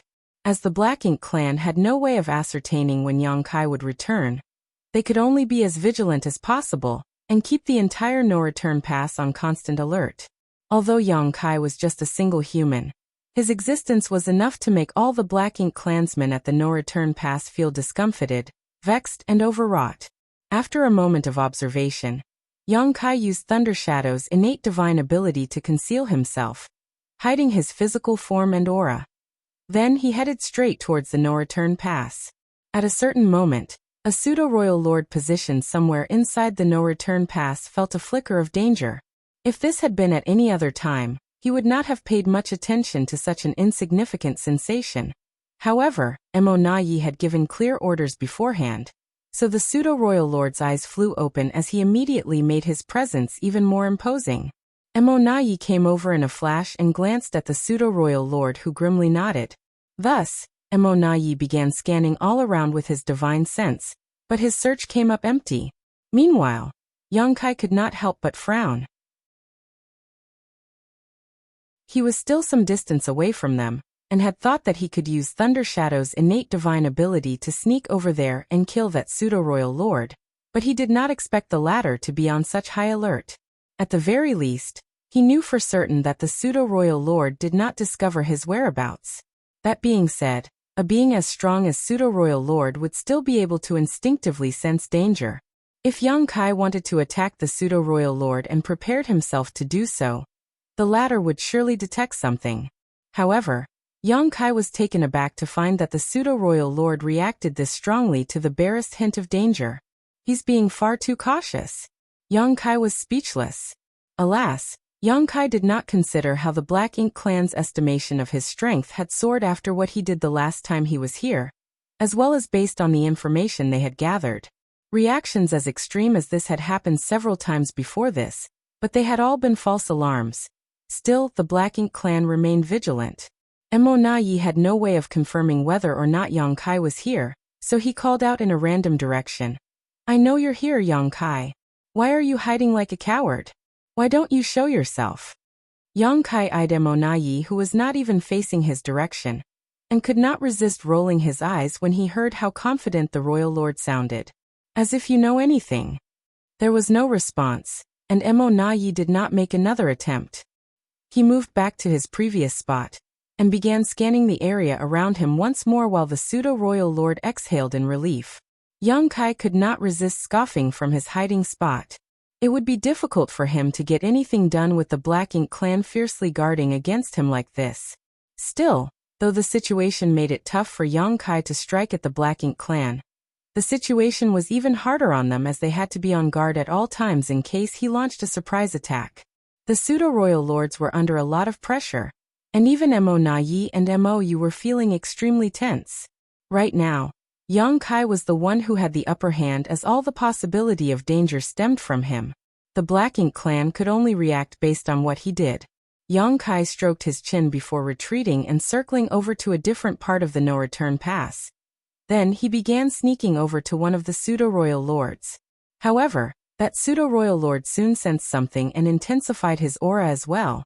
And at the very next moment, Mo who had been hidden somewhere popped up and scanned the area. Yongkai was incensed. Why are all of them frightened by the slightest sound now? Why are they making such a big fuss over just the tiniest hint of danger? How am I supposed to make my move if they're this wary? Alas, a pseudo-royal lord was indeed powerful enough to have a keen sense for danger. Yongkai wanted to attack them, But even if he used Thunder Shadow's divine ability to hide his presence, he could not remove his opponent's innate ability to sense crisis. It was a natural instinct that all masters had. Yang Kai frowned and moved his gaze towards a high-ranked black ink nest. I can't do anything to the pseudo-royal lords when they're this vigilant, but it shouldn't be a problem if I target these black ink nests, right? Black ink nests were inanimate objects, and every single high-ranked black ink nest was crucial to the foundation of the Black Ink clan. The destruction of several would also be a huge loss for the Black Ink clan. Furthermore, these ones at the no-return pass either housed pseudo-royal lords in recovery or territory lords who were cultivating. There was a high chance that Yang Kai would get an unexpected bonus when he destroyed one of these high-ranked black ink nests. With that thought in mind, Yang Kai moved over to a high-ranked black ink nest and slammed his fist into it. All the pseudo-royal lords jumped in shock when the ferocious force exploded out of nowhere. Mo Na Yi and Mo Yu also appeared at once, and came charging over from different directions. The next instant, the pseudo-royal lords flew into action as well, and they immediately began rushing over. However, Yang Kai did not intend to engage them in a fight. A single punch from him was enough to make the humongous black ink nest shatter into pieces, and a figure stumbled out looking rather disheveled. Yang Kai glanced at the figure, and was pleased by what he saw. It was a pseudo-royal lord who had been slumbering inside the black ink nest to recuperate. An excellent find. Instead of killing the territory lords who had the potential to become royal lords, Yang Kai would much rather kill off some pseudo-royal lords. The pseudo-royal lords were undeniably powerful, and killing any one of them was a great boon. As for the territory lords, they merely had the possibility of becoming royal lords, and it was uncertain whether or not they would succeed. This pseudo-royal lord had been abruptly awakened from his deep sleep, and it was clear that he had not figured out what was happening yet. Thus, he was caught off guard and was swept into a large river that crashed down on him. Yang Kai. Mo Na Yi's teeth nearly cracked from how hard he clenched his jaw. A flurry of secret techniques burst out from him before he even arrived. Mo Yu had done the same. Yang Kai grabbed onto the space-time river and dashed off at once. Nevertheless, though he made a quick escape, he did stumble a little from the torrent of attacks from such a large group of Black Ink clansmen. Yang Kai was moving further and further away, and the Black Ink clan had no hope of catching up to him. Mo Na Yi swiftly came to a stop, and the pseudo-royal lords followed suit. It was not as if they were reluctant to give chase, but they feared what could happen if they did. Had they given chase, Yang Kai would surely put up a fight. Space secret techniques were too unnerving to them, as they allowed Yang Kai to move around elusively. Furthermore, Yang Kai also had a secret technique that allowed him to perfectly conceal himself, which made them feel even more distraught. The Black Ink clan masters were seething with rage as they glared in the direction where Yang Kai had fled. Why didn't you use the Grand Array? Mo Na Yi was infuriated as he glared at a few of the pseudo-royal lords beside him. To defend themselves from Yang Kai's sneak attack, Mo Na Yi had arranged for Grand Arrays to be set up all across the no-return pass. The moment Yang Kai showed up, they were to activate the Grand Arrays to seal off the void. One of the pseudo-royal lords cowered under Mo Na Yi's furious gaze and explained, "We did, but he didn't use any space secret techniques." Mo Na Yi's expression froze. The Grand Array which sealed off the void could indeed remove Yang Kai's ability to use instantaneous movement, but moments ago, he had simply dashed off into the distance and the Grand Array had no effect on that. Mo Na Yi had been so blinded by his fury that he forgot about this possibility.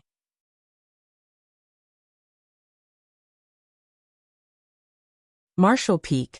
Chapter 5844. Know what's good for you. All of a sudden, Mo Yu spoke up. He stopped. Mo Na Yi looked over, and saw that Yang Kai had indeed come to a stop just barely within his view. Even though Yang Kai did not say anything, it looked as if he was silently taunting them and daring them to come after him. Mo Na Yi's eyes dimmed, and he was so infuriated that he nearly passed out.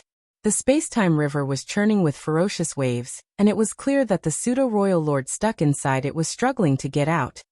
However, considering the power Yang Kai had right now, the pseudo-royal lord was not going to succeed when he was the only one Yang Kai had to suppress. Not coming after me, huh? Yang Kai eyed the Black Ink Clan with flashing eyes. They're all so cautious. I guess they're scared that I'll turn around and attack them again. In that case, a thought flashed through Yang Kai's mind and his silhouette rippled as he dashed into the space-time river. All at once, the already choppy water of the space-time river began swirling even more fiercely. Mo Naye's expression changed as he viewed this from a distance. He nearly rushed over, but before he could do anything, the churning river quietened down as Yang Kai reappeared. He was holding on to the pseudo-royal lord, who was barely breathing and whose vitality was weak. The pseudo-royal had returned to the no-return pass to recuperate inside the Black Ink nest after being heavily injured during a fight with the 8th Order Masters out on the battlefield. He had not fully recovered yet and was not at the peak of his strength. Furthermore, he had been trapped inside the space-time river, so it took Yang Kai no effort to subdue him. With the pseudo-royal lord in hand, Yang Kai gazed coldly at the powerful masters from the Black Ink Clan who stood in a group some distance away from him, and his grip began tightening. The pseudo-royal lord sensed what was happening and tried to struggle with the last of his strength, but it was to no avail. He could only look up at Mo Naye and the others as he cried out, "Save!" Before he could finish, he burst into a cloud of blood as Black Ink's strength exploded and turned into a huge Black Ink cloud. Yang Kai scoffed and flicked his hand a few times. The pseudo-royal lords opposite him were beside themselves with rage while Mo Naye and Mo Yu were livid as well. They could not stay calm in the face of Yang Kai's repeated taunts, but they could not do anything about it either. The previous fight proved just how powerful Yang Kai was. Even with the combined strength of 2 royal lords and several dozen pseudo-royal lords, they failed to kill him and could only chase him off. Even if they started a fight now, it was unlikely that they would benefit from it. It could be said that Yang Kai, who was now a 9th Order Master and a Divine Dragon at the same time, was entirely capable of freely moving about among the Black Ink Clan. Yang Kai did not leave right away after killing the pseudo-royal lord though. Instead, he eyed Mo Naye and Mo Yu with interest and asked, "Between you two, who's in charge now?" Mo Naye and Mo Yu stayed silent. Their gazes were dark and they appeared to be uninterested in entertaining Yang Kai. Yang Kai snorted.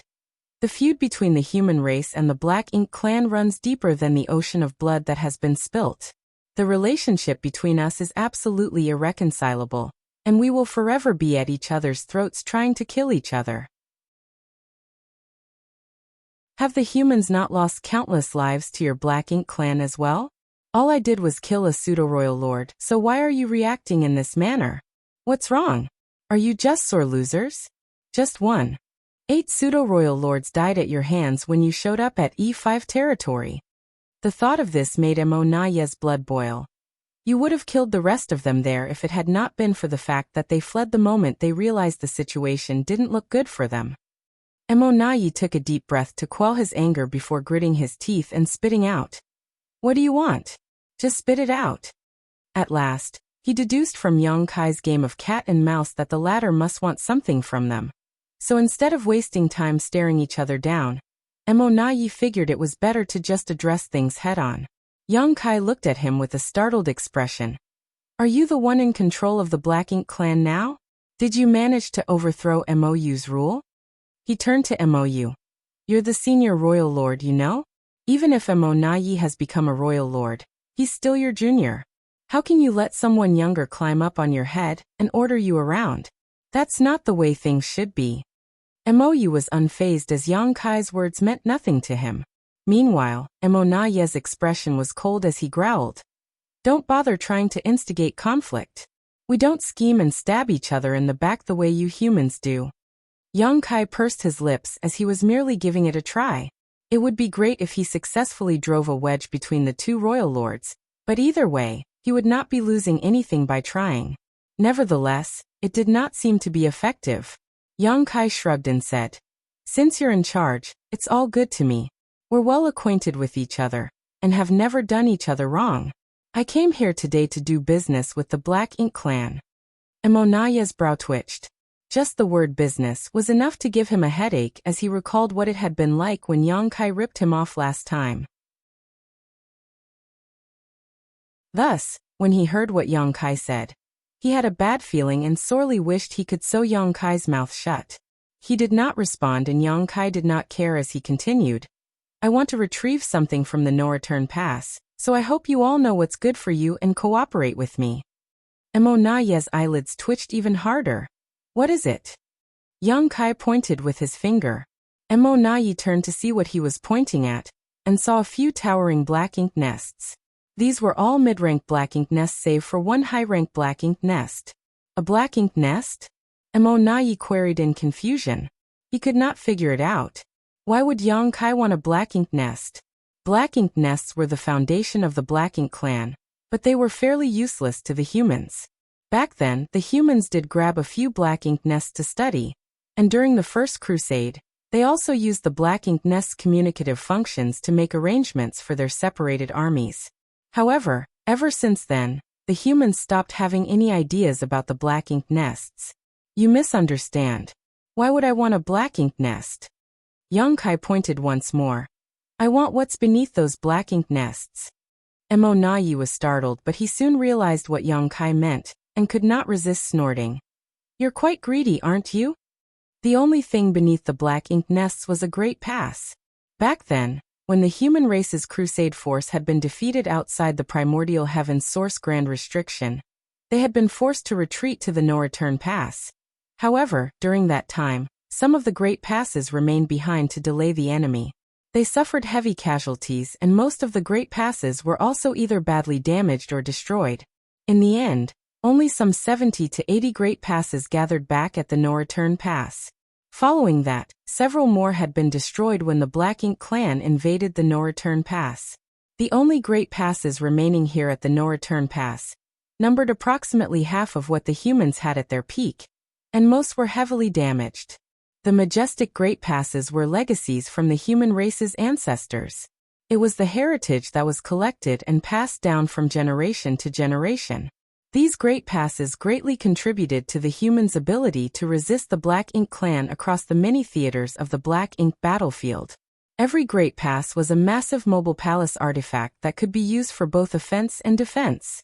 The suppressing Black Ink fortress had been created to mimic these great passes, but it was far smaller in comparison.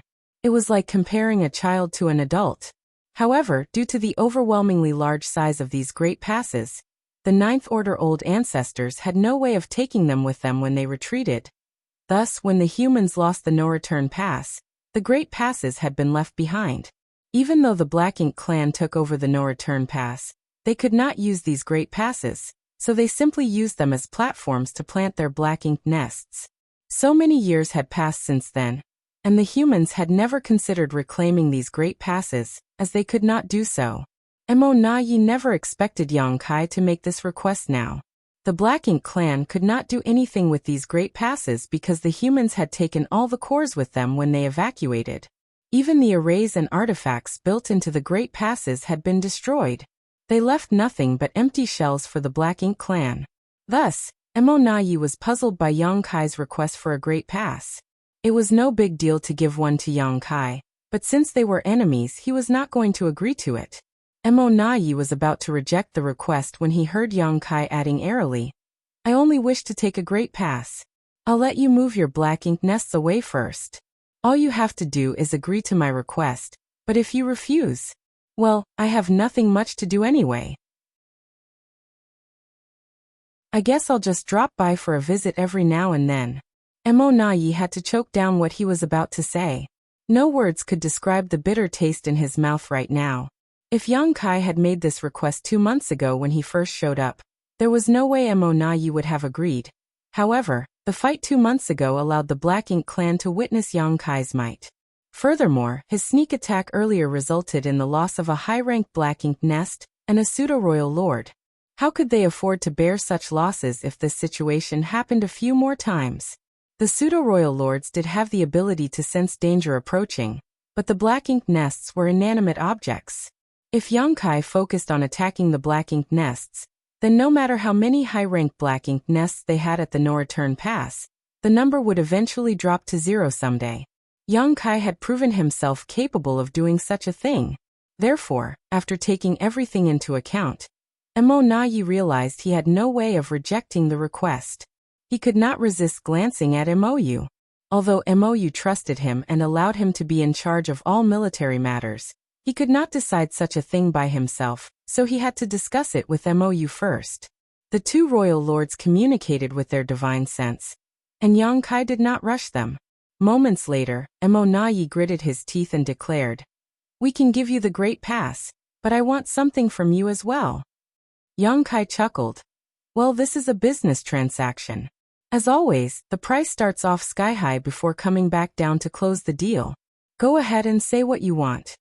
Once we give you the great pass, you are not to come back to the no-return pass ever again," Mou declared. "Do you want to go back to sleep and carry on with your dreams?" Yang Kai eyed Mou as if he were staring at a fool. Mou shrugged. "You're the one who said the asking price should start off high. Who knows? Maybe you might have agreed to it." Yang Kai's mood soured. "Do I look like a fool to you? 1,000 years then. Don't come back to the no-return pass for 1,000 years. The veins along Yang Kai's forehead started to pulse. "I said the price starts off high, but I didn't say it should be ridiculous. I learned from you." Mou fired back mockingly. Yang Kai glared at him before waving his hand. 10 years. I'll stay away from the no-return pass for 10 years. 900 years. Mou started bargaining. "I think you have misunderstood the situation you're currently in," Yang Kai remarked incredulously. "It's not a must for me to retrieve something today. I can always come back to the no-return pass whenever I want. Staying away for a decade is the most sincerity I can offer, so don't push your luck."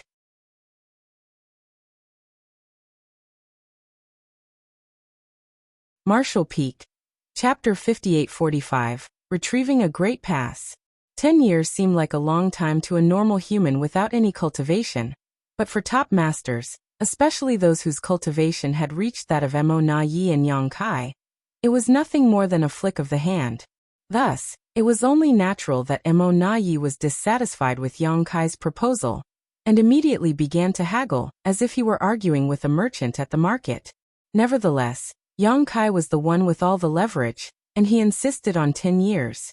Mou was so frustrated that he fumed. "Since you want to do business, shouldn't you at least show some sincerity? I don't detect even the tiniest bit of sincerity from your stance at all. Sure, you may be able to throw your weight around right now, but you won't always get so lucky. Don't the humans have a saying, Yang Kai? He who often walks by the river can't avoid getting his shoes wet. You're not invincible. Moreover, we will be on guard from now on, so how often will you get to succeed in the future?" Mou hit the nail on the head. After Yang Kai's latest stunt, the no-return pass was bound to impose even tighter security measures. Even though Yang Kai was banking on his superior strength, he would still get himself into a sticky situation if he was unlucky. That was why Yang Kai was willing to strike a deal with the Black Ink clan. He would not have bothered wasting his breath with them if he was certain he could destroy all of the high-ranked Black Ink nests. If he had such confidence, he would have focused on doing just that no matter how long it took him. The high-ranked Black Ink nests were the very foundation of the Black Ink clan, so if they were all destroyed, the Black Ink clan would no longer have the means to replenish their army. They would not be getting any new royal lords either.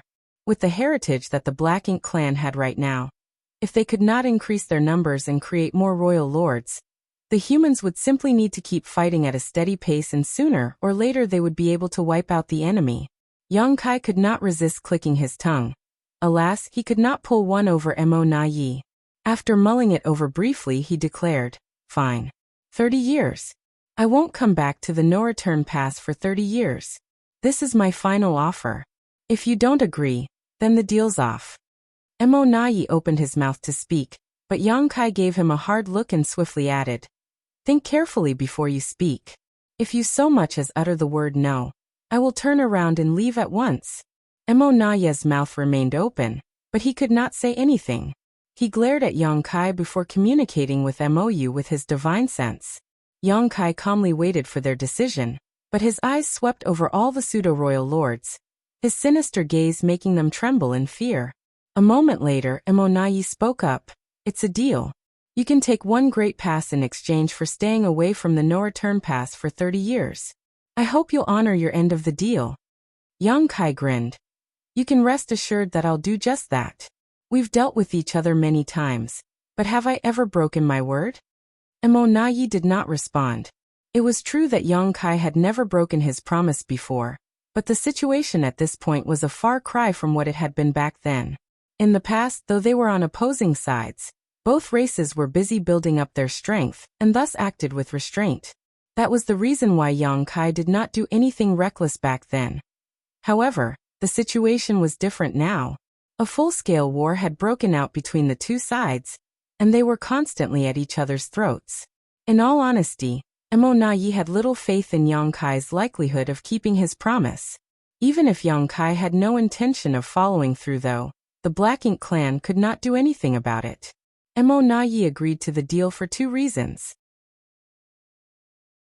The first was that he could not do anything anyway, but secondly, it was also his way of sounding out Yang Kai.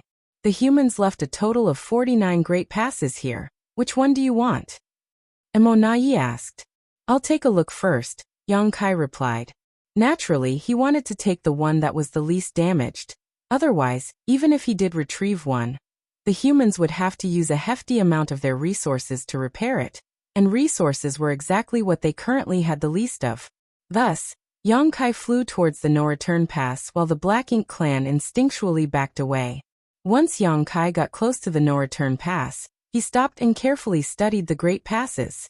Although he had made trips to the no-return pass numerous times, he was always busy trying to cause damage to the Black Ink clan, and had not paid much attention to the condition of the great passes that had been left here. Now that he was scrutinizing them, he could sense just how intense the war back then had been. During the great battle at the no-return pass, Yang Kai was still inside the Great Sea Celestial Phenomenon, and by the time he managed to escape and return to the fight, the humans had lost the no-return pass and retreated to the barren territory. Therefore, he had not been a part of that battle and only knew that the humans suffered terrible casualties, including the deaths of over a dozen Ninth Order old ancestors. The Black Ink clan did not come out unscathed either, of course. One of the Black Ink giant spirit gods had been heavily wounded by the humans during the Black Ink clan's siege of the no-return pass. It was that Black Ink giant spirit god that was killed in the barren territory with Aer's assistance.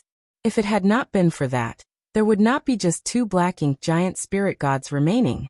None of the many great passes left here at the no-return pass was in perfect condition. All of them were littered with traces from that battle, including bloodstains from both races. In the end, Yang Kai's eyes fell on one of the great passes and he pointed at it. I'll take that one. He could vaguely see two characters on one of the walls, but it was hard to decipher them, possibly due to the passage of time as well as the damage sustained during the battle. However, Yang Kai could just barely make out their meaning. That should be Pure Yang Pass. The old ancestor of Pure Yang Cave Heaven was the one who was in charge of Pure Yang Pass, and among all of the old ancestors back then, he was one of the oldest and most powerful. Yang Kai had long admired the old ancestor, but he never got the chance to meet the latter. He heard it was that very old ancestor who rallied all the others and led the final charge during the waning moments of the Barren Territory War, where they took on the Black Ink giant spirit god, and all the royal lords. He and the other old ancestors had chosen to sacrifice their lives for the future of the human race. After being reminded of the valiant old ancestor, Yang Kai became emotional and leveled a cold glare at Mo Nayi. Move your Black Ink nests away. There were 4 Black Ink nests on Pure Yang Pass. One was a high-rank Black Ink nest while the other 3 were mid-rank Black Ink nests. Quite a number of Black Ink clansmen were also stationed there. It had been agreed upon earlier that Yang Kai would allow the Black Ink clan to move their Black Ink nests away beforehand. Even though a murderous feeling rose in his heart, he did not want to get into a conflict with Mo Nayi right now. Mo Nayi flicked his hand, and over a dozen territory lords swiftly came over in a group. They kept a wary eye on Yang Kai as they began moving their Black Ink nests. During this process, Mo Nayi and Mo Yu kept their auras locked on Yang Kai. It was clear they were heavily guarding against him. Fortunately, Yang Kai did not do anything. Once all the Black Ink nests had been moved and the Black Ink clansmen left, Yang Kai moved over to Pure Yang Pass in a flash. Can he take it with him? Mo Yu secretly asked Mo Nayi. Mo Nayi shook his head. I don't know, but since he proposed this deal, it's obvious that he's confident about it. Yang Kai would not have made such a proposition if he did not feel confident. What a frightening enemy, Mou remarked with a complicated expression.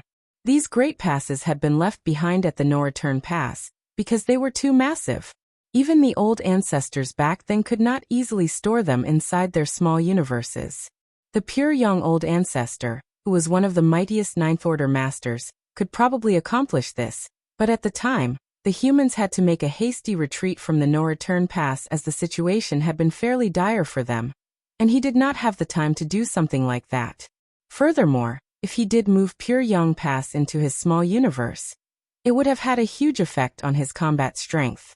Under those circumstances, he had to ensure he was at his strongest, and could not jeopardize the situation just for the sake of a great pass. If Yang Kai manages to store a great pass inside his small universe, doesn't that mean his heritage is even stronger than the previous generation's top Ninth Order masters? He hasn't even been a Ninth Order master for long. He still has the potential to grow stronger. Mou was secretly horrified at the thought of Yang Kai's terrifying talent and potential. Stick to the plan, Mou secretly communicated to everyone. He had no choice but to compromise and agree to let Yang Kai retrieve a great pass, but at the same time, he wanted to use this chance to see Yang Kai's limits. After all these years of battling the humans, the Black Ink clan was familiar enough with the mysteries of the Open Heaven Realm Master's small universe.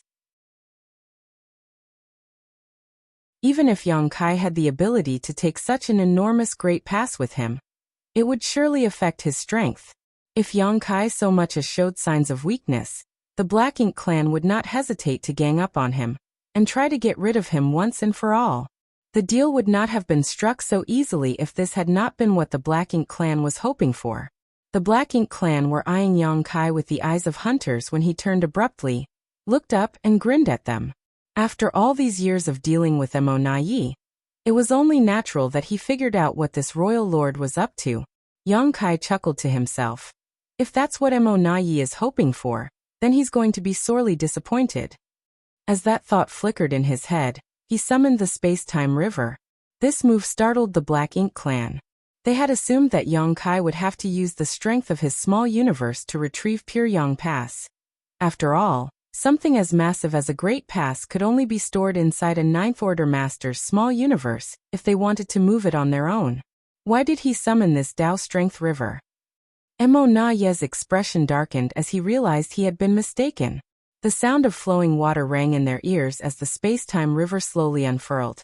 And under Yang Kai's control, it looped around pure Yang Pass until the entire Great Pass was completely engulfed by it. Inside the river, space-time Tao strength pulsed, and the water suddenly started churning as a highly concentrated amount of the space Tao strength was released, and the space covered by the river began to ripple. Yang Kai made a grabbing motion at the space-time river and carelessly clutched it before turning to Mou. If you don't make a move now, it's going to be too late. Mou stared right back at him with a neutral expression. I don't know what you're talking about. Yang Kai snorted and paid him no mind as he began channeling his strength through his hand. Space quivered as cracks began to appear. All at once, the void where pure Yang Pass was looked as if it was a block of tofu that had been sliced out by something sharp. The area that was enveloped by the space-time river broke off from the rest of the surrounding space.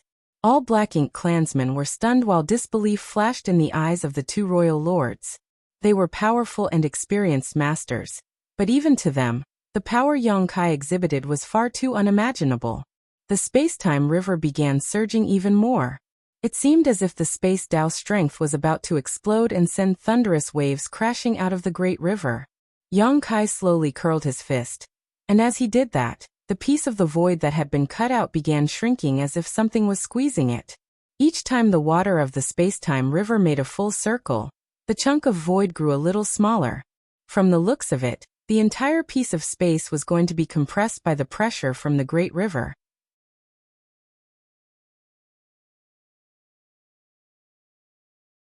Marshall Peak. Chapter 5846 Second Business Proposal. Yang Kai's mysterious power was far beyond the realm of what the Black Ink clan thought possible. A quarter hour later, the dust cleared. Yang Kai raised his hand, and a ball the size of his fist shot into it. In the distance, those from the Black Ink clan were looking on with widened eyes and gaping mouths.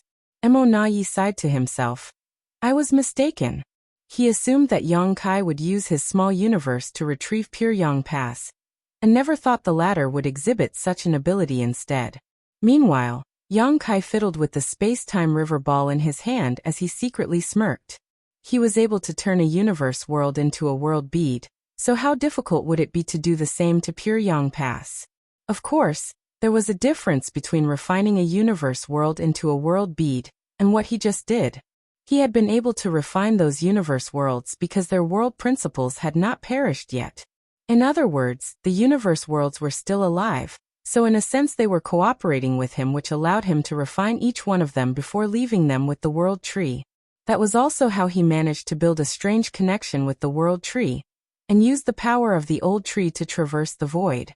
However, Pure Yang Pass was completely inanimate and could not be communicated with in any way, so Yang Kai could not refine it in the same way. He could only wrap the space-time river around Pure Yang Pass, and slice away the local space where it was before using the power of his space-time river to compress everything. With his present command over the Tao of space, it was well within his means to do such a thing. Furthermore, after encountering those tiny celestial phenomena inside the universe furnace's infinite river, he had gained much inspiration from them. It could be said that his space-time river was the most crucial part of this whole plan. Without the space-time river, Yang Kai would have a hard time cutting out such a huge piece of the void. Yang Kai played with the space-time river ball in his hand before looking over at Mo Na Yi. Why don't I take another great pass in exchange for staying away from the no-return pass for 60 years? Get lost. Mo Na Yi was incensed as he had abruptly realized that the more powerful Yang Kai was, the more outrageous he became. How dare he make such a shameless request? The human's great passes were extremely lethal weapons of war. It was bad enough to let Yang Kai take one with him, so why would they let him take two? What's more, there was barely a difference between 30 years and 60 years. Stingy. Yang Kai pursed his lips, but he had only made this remark offhandedly as he knew for certain that the Black Ink clan would not agree to it. Even if they did, he would not be able to do it anyway. He only had one space-time river, and could not pull out another one. You've gotten what you wanted, so hurry up and leave. Mo Na Yi could not resist urging. In a single trip to the no-return pass, Yang Kai managed to cause the loss of a pseudo-royal lord and a high-rank Black Ink nest. He even took the Pure Yang Pass with him. All in all, the Black Ink clan lost quite a fair bit. Fortunately, if Yang Kai kept his word, they would not have to see him for another 30 years. And in that time, they could hopefully find a way to deal with such situations. Otherwise, if Yang Kai returned once the 30 years were up, they would still be unable to do anything about him. There's no rush. Yang Kai smiled faintly as he eyed Mo Na Yi and said, I'd like to discuss a second business proposal with you. Mo Na Yi's head was throbbing by now and immediately raised his hand and said, No thanks. You said it yourself. The human race and the Black Ink clan are irreconcilable enemies, and the bloodshed between us is enough to fill even the deepest oceans. There's nothing we need to discuss. Leave at once with what you've taken. Nothing good came out of anything that was related to Yang Kai. Mo Na Yi was on his guard and did not want to waste any more time on this human. He did not expect Yang Kai to ignore what he said entirely and carry on speaking anyway. The battlefields between both sides are similar to what it was back then. Right now, 12 great territories are being fought over with quite a number of pseudo-royal lords standing guard at each one, along with massive armies. Even if you don't care about the lives of those in your army, you'd still have to care about the lives of the pseudo-royal lords, right? Mo Na Yi's heart skipped a beat and his expression darkened. What do you mean by that? Yang Kai chuckled and took a step forward. With the use of space principles, he reappeared in front of the territory gate, and looked down upon the Black Ink clan masters beneath him as he taunted. Don't tell me you have no idea what I meant by that. Do you insist on forcing me to spell it out for you? Mo's expression was as dark as night and Mo Na Yi's was not any better, but the latter stubbornly refuted. I don't know what you're talking about. Yang Kai scoffed. Seems to me you won't admit it until I force your hand. Then he continued, "Why don't I make a guess? When I left the no-return pass and all of you began prying open the territory gate, you must have gotten the word out at once for all the pseudo-royal lords to retreat from the battlefields, right? Oh wait. It won't just be them. The territory lords and many of the feudal lords too, right? After all, you went through all that effort building them up, so it won't be good if too many died. Based on the timing, the ones nearest to the no-return pass should arrive at the barren territory soon. Maybe I should head over there and greet them." Mo Naye's eyes were flaming as murderous intent swelled up. He clenched his jaw and spat out, "You've known all along." Initially, he hoped that Yang Kai would not be able to figure this out, but the moment Yang Kai said it aloud, he knew he had been far too hopeful. After all, with how shrewd Yang Kai was, it was impossible for him to not have thought of this possibility. Nevertheless, the fact that he did not show any signs of having thought about it earlier gave the Black Ink clan a trace of hope. That being said, the moment Yang Kai brought it up, Mo Naye knew that the situation was heading down the worst possible path for them. Mo Naye instantly realized the severity of the situation when Yang Kai left the no-return pass and headed for the depths of the Black Ink battlefield. The fact that Yang Kai could cause even more trouble at the no-return pass now was not the most serious issue. Although the Black Ink clan could not be pleased by the way he messed around at the no-return pass, destroyed a Black Ink nest, and killed a recovering pseudo-royal lord, it did not have much of an effect on the fights out on the various battlefields.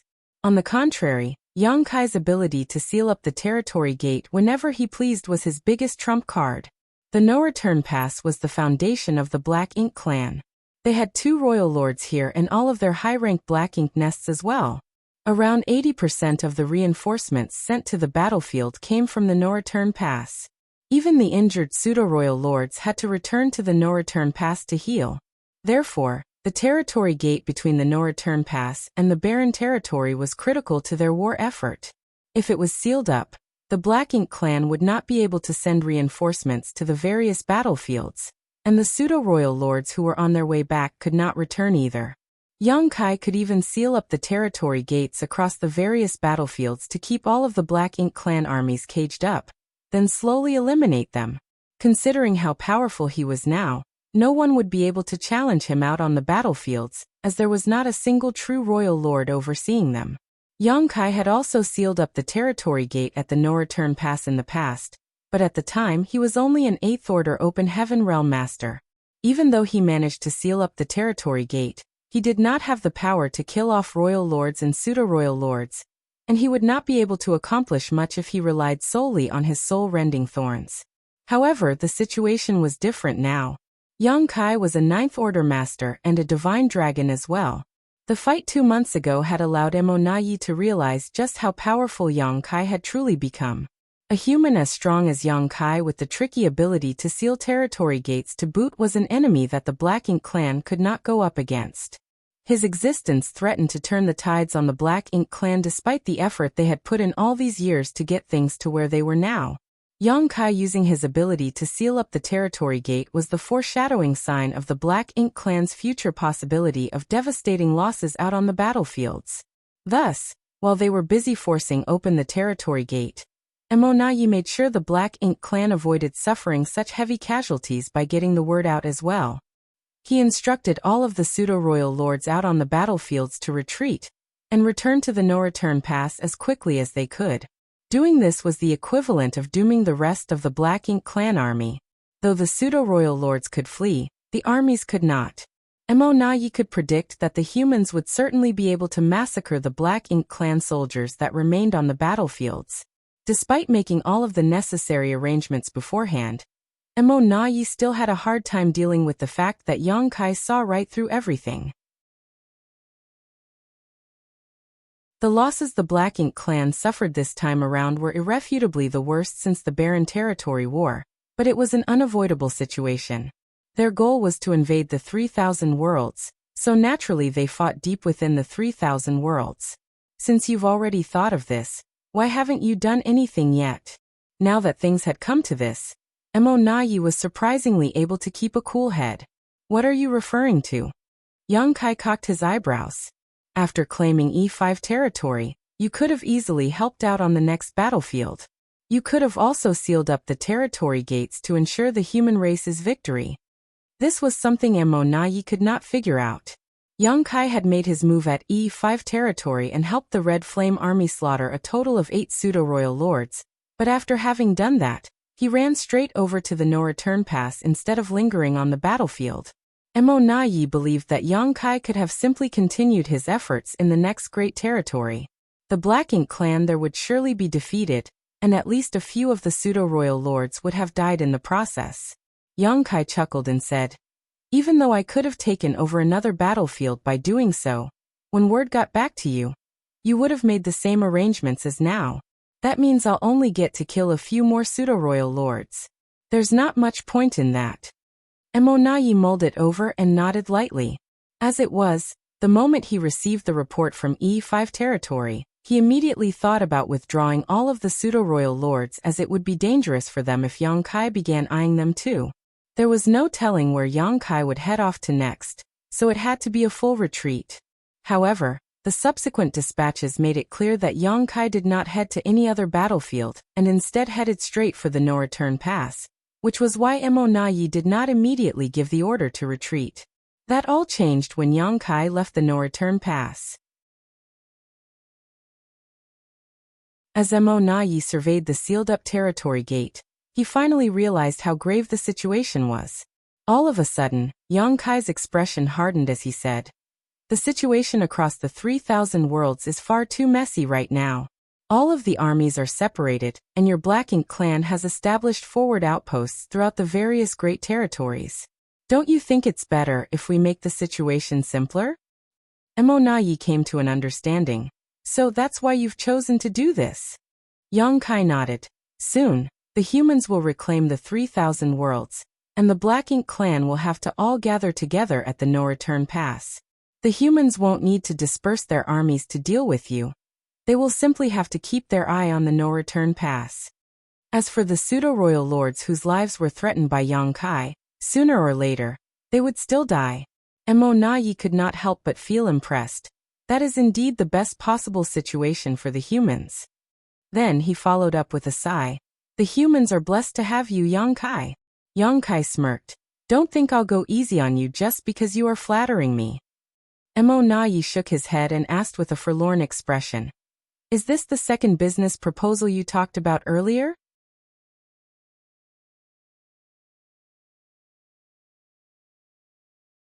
Marshall Peak. Chapter 5847. Is it too late to ask for more? As soon as Yang Kai pointed out the reality of the current situation, Emonayi knew Yang Kai had managed to trick the Black Ink clan into doing what he wanted again. He purposely sealed the territory gate to make them wary of the possibilities, which led to them recalling all the pseudo-royal lords who were out fighting. All of this left Emonayi feeling both furious and bleak. Yang Kai stood outside the territory gate and opened his arms. "Right now, I'm the one who has the upper hand.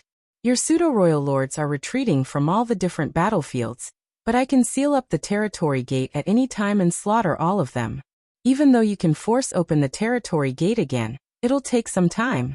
Moreover, I can seal up more than one territory gate." If Yang Kai headed off right now to kill the returning pseudo-royal lords, he would undoubtedly seal off all the territory gates along the way. Emonayi would not be able to go after him no matter how much he wanted to. With Yang Kai's present mastery over the Tao of space and his current strength, it was laughably easy for him to seal off a territory gate. However, it would take the Black Ink clan time and a lot of time and effort to break one open again. The amount of work required of both parties was worlds apart. Yang Kai could use this to his advantage, and the additional time he had thanks to that would be enough for the Black Ink clan to lose a majority of their pseudo-royal lords. "What do you want?" Emonayi asked darkly. Yang Kai flashed a faint smile. "Now that's how you do business."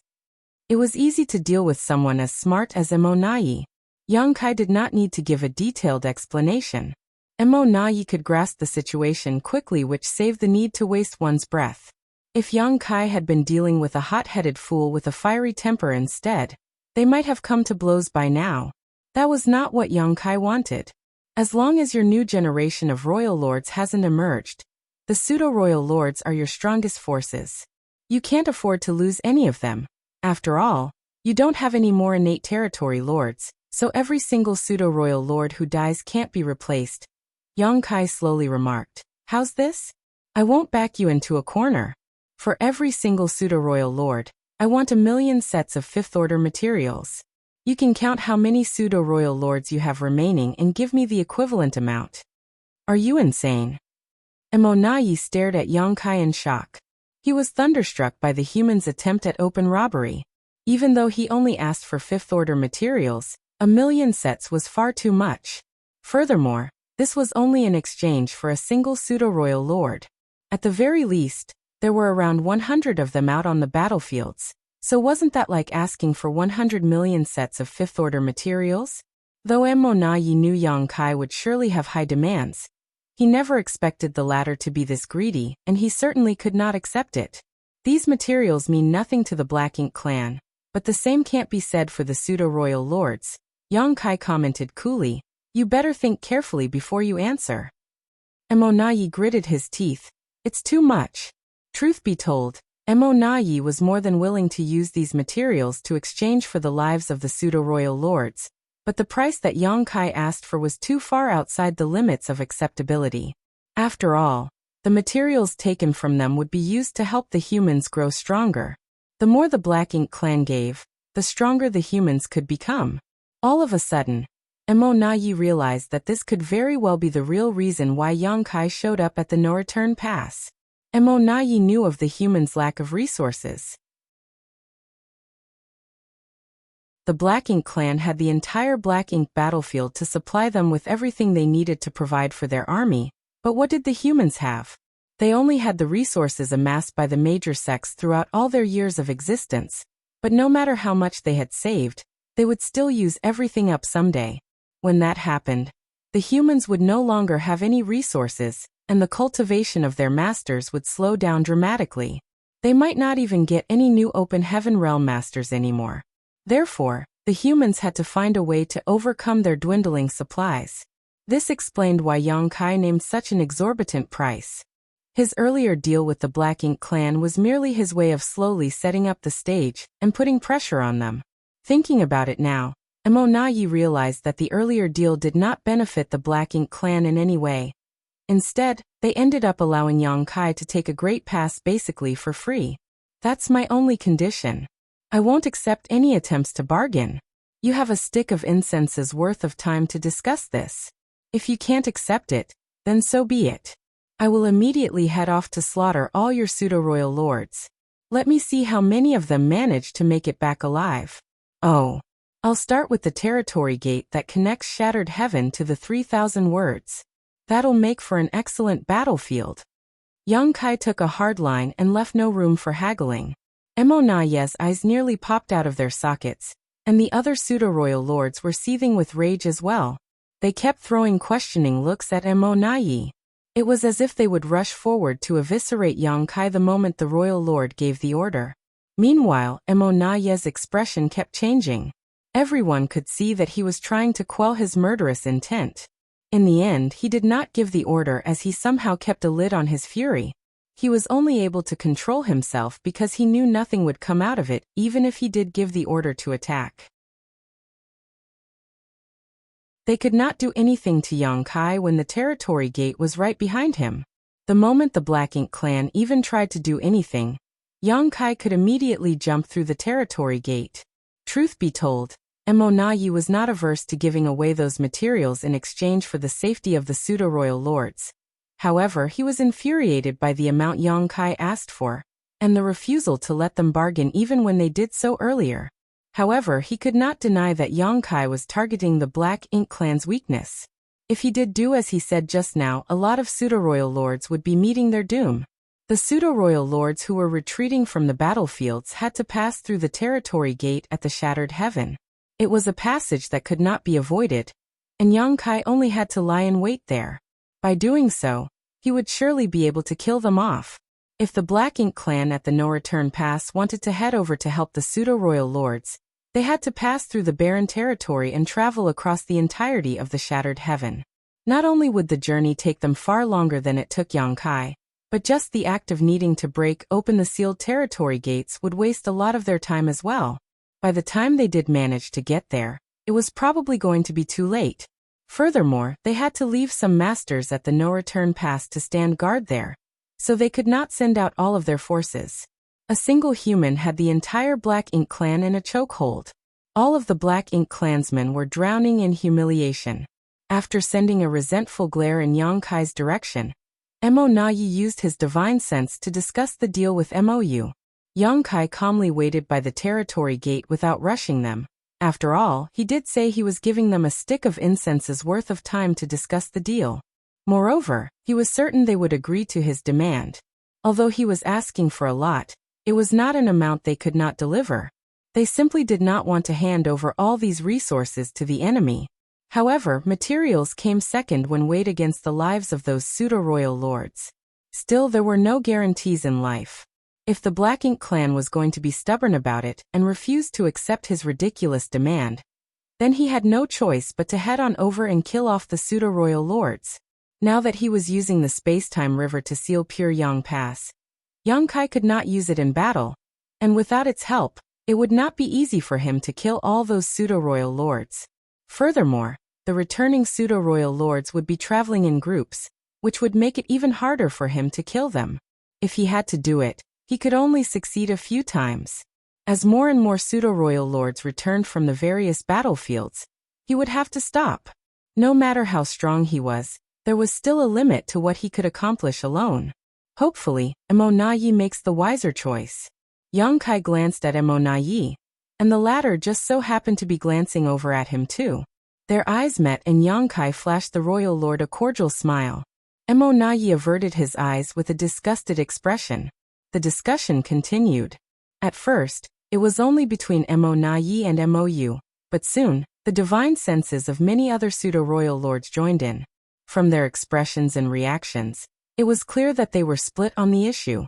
Yang Kai did not bother paying any attention to them, and just remained ready to step into the territory gate at any given moment.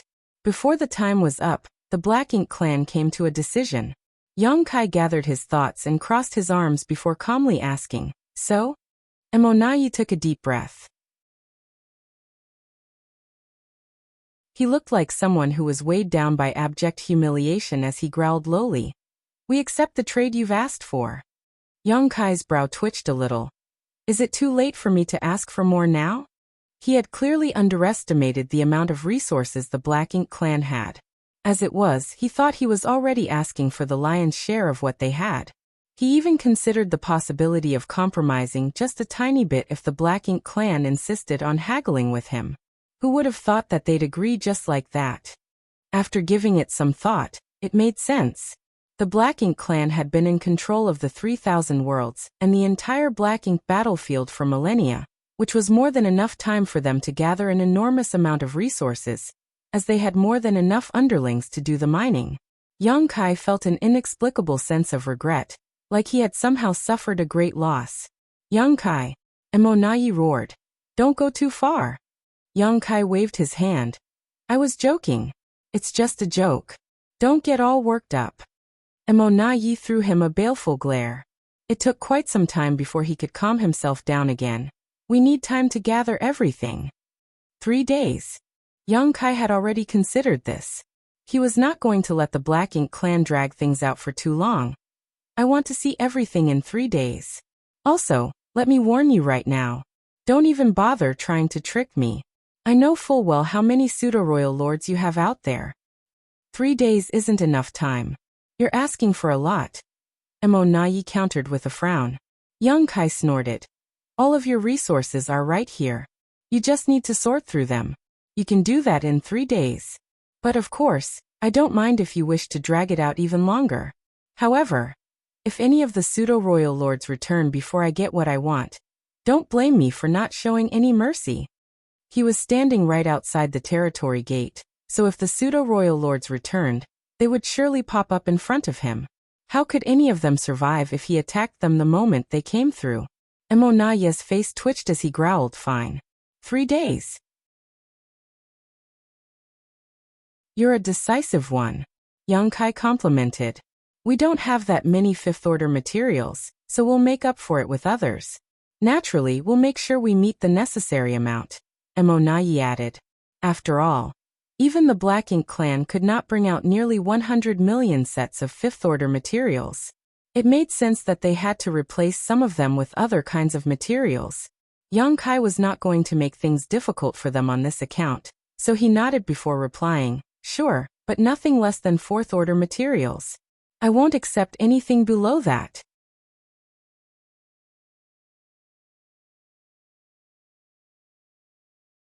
Marshall Peak, Chapter 5848, T.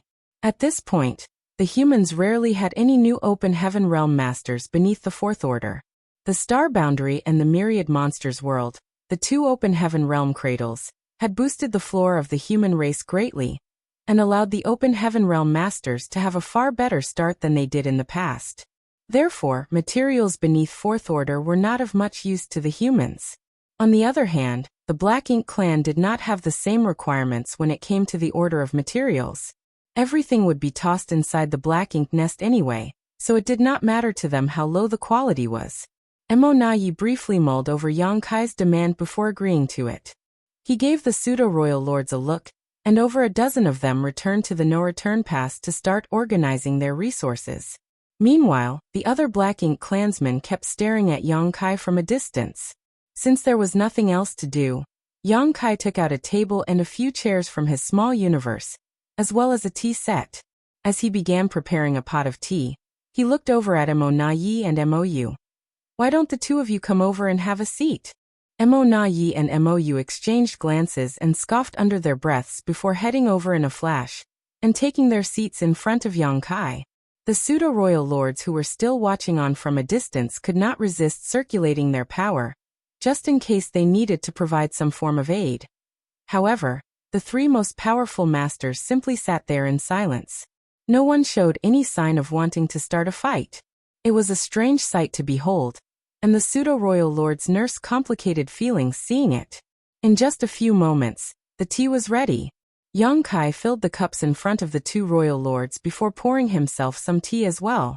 After taking a sip, he set his cup down and said, "I'm not much of a tea connoisseur. After all, I haven't had the luxury of time to spare on such things. But a lot of humans are passionate about tea, many even considering it an art form. Ever since the Black Ink clan's invasion into the 3,000 worlds, countless humans were displaced from their homes and many of the great territories are now empty and lifeless. Perhaps many traditions such as this will die out as a result. What a pity." Emonayi took a sip of the tea and responded curtly, "I prefer the taste of the humans' wines and liqueurs. Tea is a little bland." Yang Kai cocked his eyebrows. "You're quite picky, aren't you? Doesn't matter to me whether you drink it or not. You know, considering the Black Ink clan's speciality of destroying any place you invade, if you truly take control over everything, you won't even be able to drink tea anymore." Emonayi set his cup down and staunchly declared, "In the future, Black Ink will be the only constant existence." Yang Kai raised his hand to stop Emonayi. "Don't bother spreading your propaganda.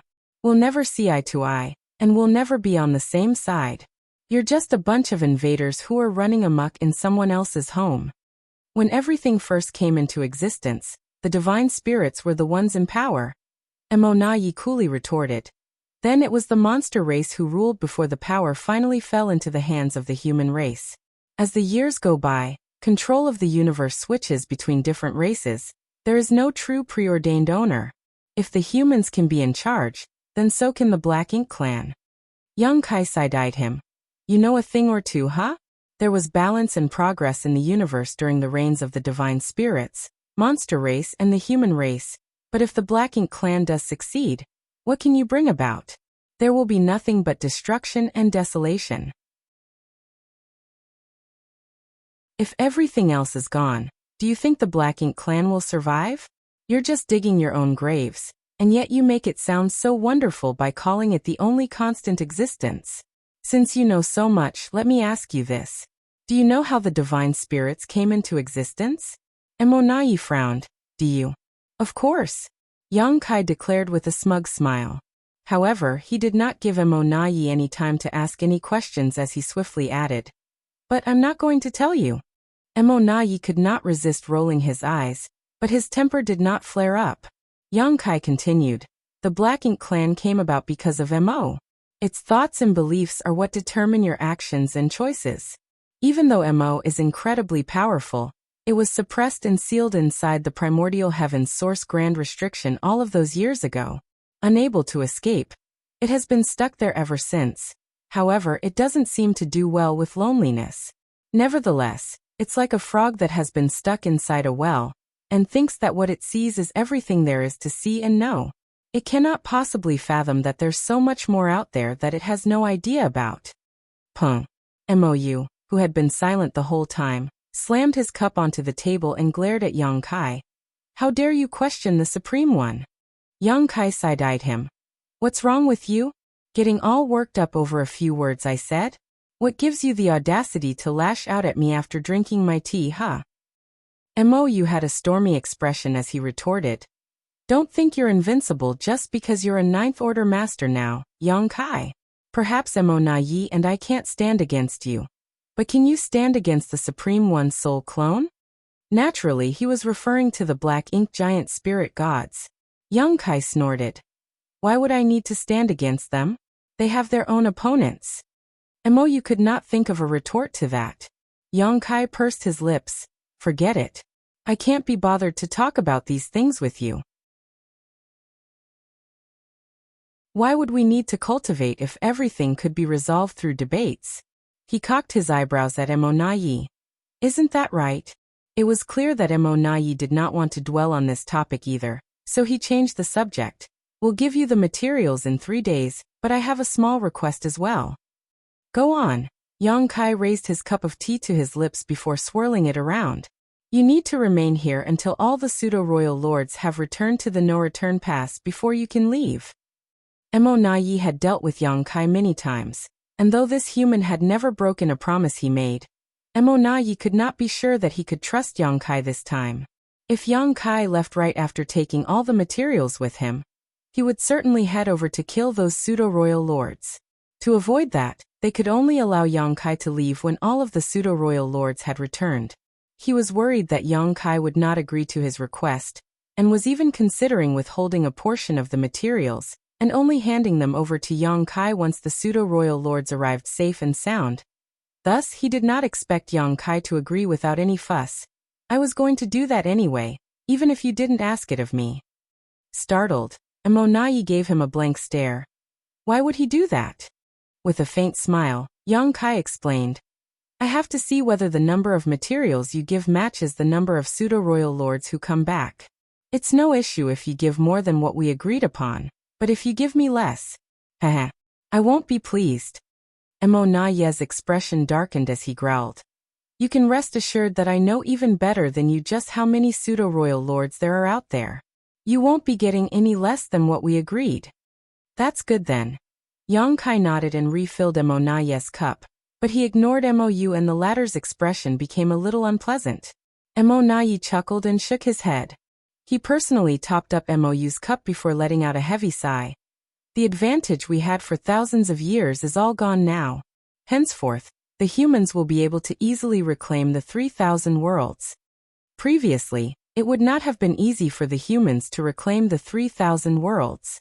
There was no telling how long it would take for them to go on fighting to reclaim each great territory one by one, not to mention all the effort and the sacrifices that needed to be made as well. However, due to the overwhelming threat that the Black Ink clan was up against in the form of Yang Kai, they were forced to withdraw all of their most powerful masters lest the humans seized his chance to eliminate them. Due to this, the Black Ink clan army out on the battlefields would not be able to put up a fight against the humans, and the Black Ink clan did not plan on sending out any reinforcements either. Therefore, the humans simply needed to put in a bit of time, and they would be able to reclaim the rest of the 3,000 worlds. Yang Kai scoffed. So what if we reclaim them? The 3,000 worlds are nothing but tattered ruins left behind by the Black Ink clan. It's merely a symbolic victory for us as the 3,000 worlds won't be of any help to us. After many millennia of damage caused by the Black Ink clan's occupation, all of the universe worlds in all the great territories had died out a long time ago. All the resources had been stripped and the 3,000 worlds were nothing more than empty ruins. Even if the humans reclaimed them, they would be of much use. That's true, but the humans would not be forfeiting an easy victory. Yongkai nodded. I assume that in the future, the humans will have control over the 3,000 worlds while the Black Ink clan continues to hold the no-return pass. Now that the subject came up, Yongkai grew curious. Back when the Black Ink clan invaded the no-return pass, how did you manage to enter the barren territory? There was only one territory gate, and when the humans retreated to the barren territory, they would have already set up an ambush at the territory gate. It would not have been easy for the Black Ink clan to invade the barren territory. Even if they kept sending their army through, the humans would still decimate them with ease. Yongkai did not take part in that battle, and he did not seek out much information after the fact, so he was curious to know how the Black Ink clan could break past the humans' defenses and launch a successful invasion into the barren territory. It's all thanks to the Supreme One's soul clone, of course, Emonayi replied. I presumed as much, Yongkai commented after gaining clarity. Only the presence of a Black Ink giant spirit god would have allowed the Black Ink clan to accomplish what they did. The Black Ink giant spirit god was the one who barged into the barren territory and occupied a sizable chunk of the human race's combat power, which allowed the Black Ink clan to send their army in. Humans don't have a third giant spirit god. It will be difficult for us to invade the no-return pass. Yongkai stroked his chin as he seemed to vex over the conundrum. Emoyu's brow twitched. They were all mortal enemies, so Yongkai was being rather haughty for making that comment right in front of them. Emonayi had a knowing smirk on his face. Brother Yang, you probably know of a secret passage that leads from the 3,000 worlds straight into the Black Ink battlefield, right? This was something the Black Ink clan deduced a long time ago. After all, Yongkai made frequent trips to the no-return pass without passing through the territory gate. Instead, he would simply pop up all of a sudden on the Black Ink battlefield. Only the existence of a secret passage could explain how he managed to move around. They had tried to locate the secret passage, but after all these years, they had not found anything. In Emonaya's eyes, Yongkai was simply trying to put on an act by saying it would be tough for the humans to invade the no-return pass. With that secret passage of his, the humans could easily gather on the Black Ink battlefield before laying siege to the no-return pass. The Black Ink clan would surely suffer devastating losses if they did not guard against that possibility. Yongkai's taking us for fools with that remark of his. Emonayi was not about to believe him. Now that things have come to this, there's only one thing I wish to ask of you, Brother Yang. Which great territory inside the 3,000 worlds is the entrance of that secret passage located? Emonayi asked with great sincerity. This question had confounded him for years now. He did not ask where the exit was as he knew Yongkai would not be telling him that, so he simply asked about the entrance. Yongkai flashed him a faint smile. What a coincidence. I have a question to ask you too. Go ahead, Brother Yang. Is your Supreme One waking up soon? When is it going to wake up?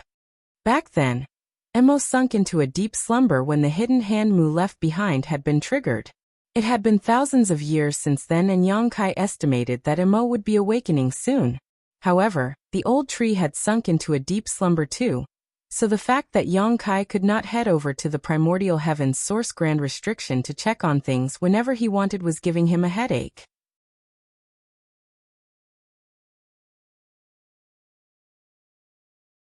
Martial Peak, Chapter 5849, all done. The three masters, one human and two from the Black Ink clan, sat there in the void staring at each other in total silence. The tea's getting cold. Emonayi quipped with a chuckle to gloss over the earlier topic. Obviously, he did not wish to answer Yongkai's question. His question did not affect much. Even if Yongkai exposed where the entrance to the secret passage was, the Black Ink clan could not do anything about it anymore. On the other hand, Yongkai was asking about highly confidential information of absolute importance to the Black Ink clan. Emonayi was not going to answer that question.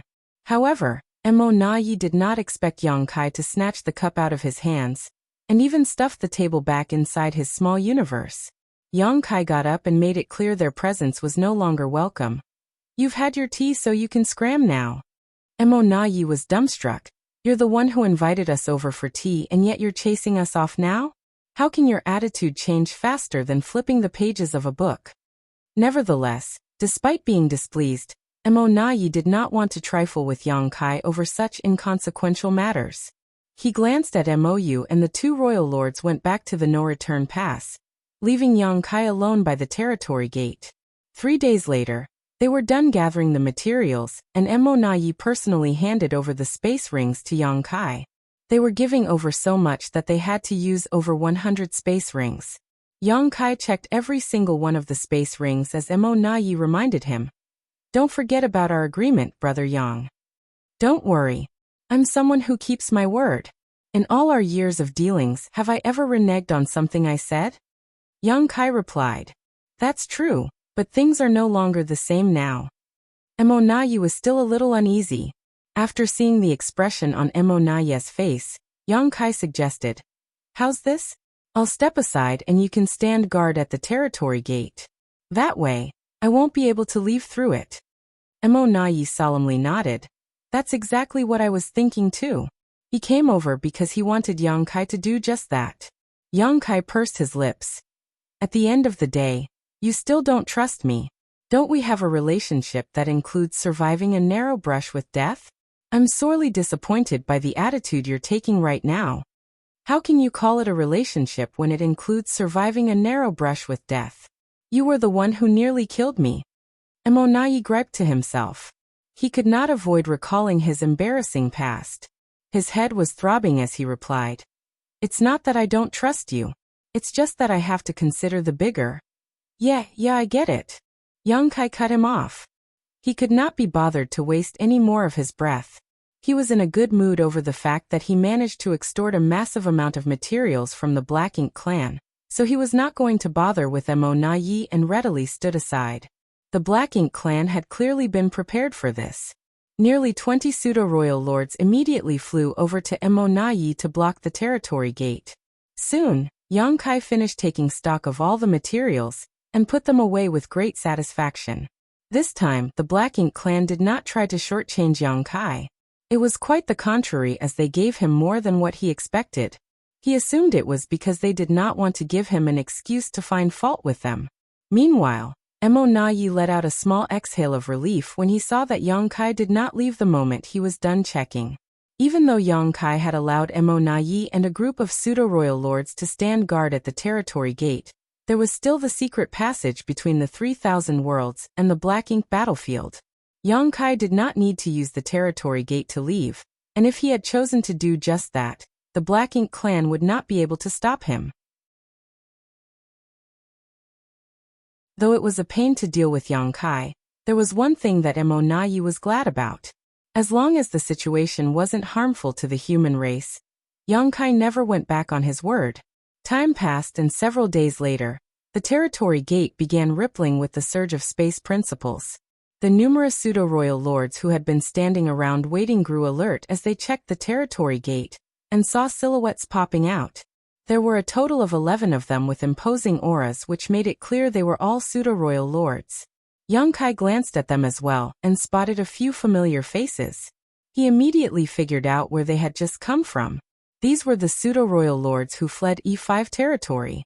The Black Ink clan had chosen the battlefield at E5 territory to be the place where they were going to prove their strength. They wanted to crush the Red Flame army that was fighting there. So prior to Yang Kai's appearance, E5 territory had the most pseudo-royal lords, and it had been too many for the Red Flame army to handle. However, Yang Kai came to the Red Flame army's aid, and they managed to kill 8 pseudo-royal lords. The rest of them knew the situation did not look good for them, so they fled at once. And after nearly 3 months of traveling, they finally got back to the no-return pass. Truth be told, they were quite fortunate. After leaving E5 territory, Yang Kai did try to track them down, but he could not find out in which direction they went. Throughout this whole time, the pseudo-royal lords fearfully traveled as stealthily as possible. They did not even try to get in touch with the no-return pass, except for the initial report they sent back, just before fleeing to report on the change in the situation in E5 territory.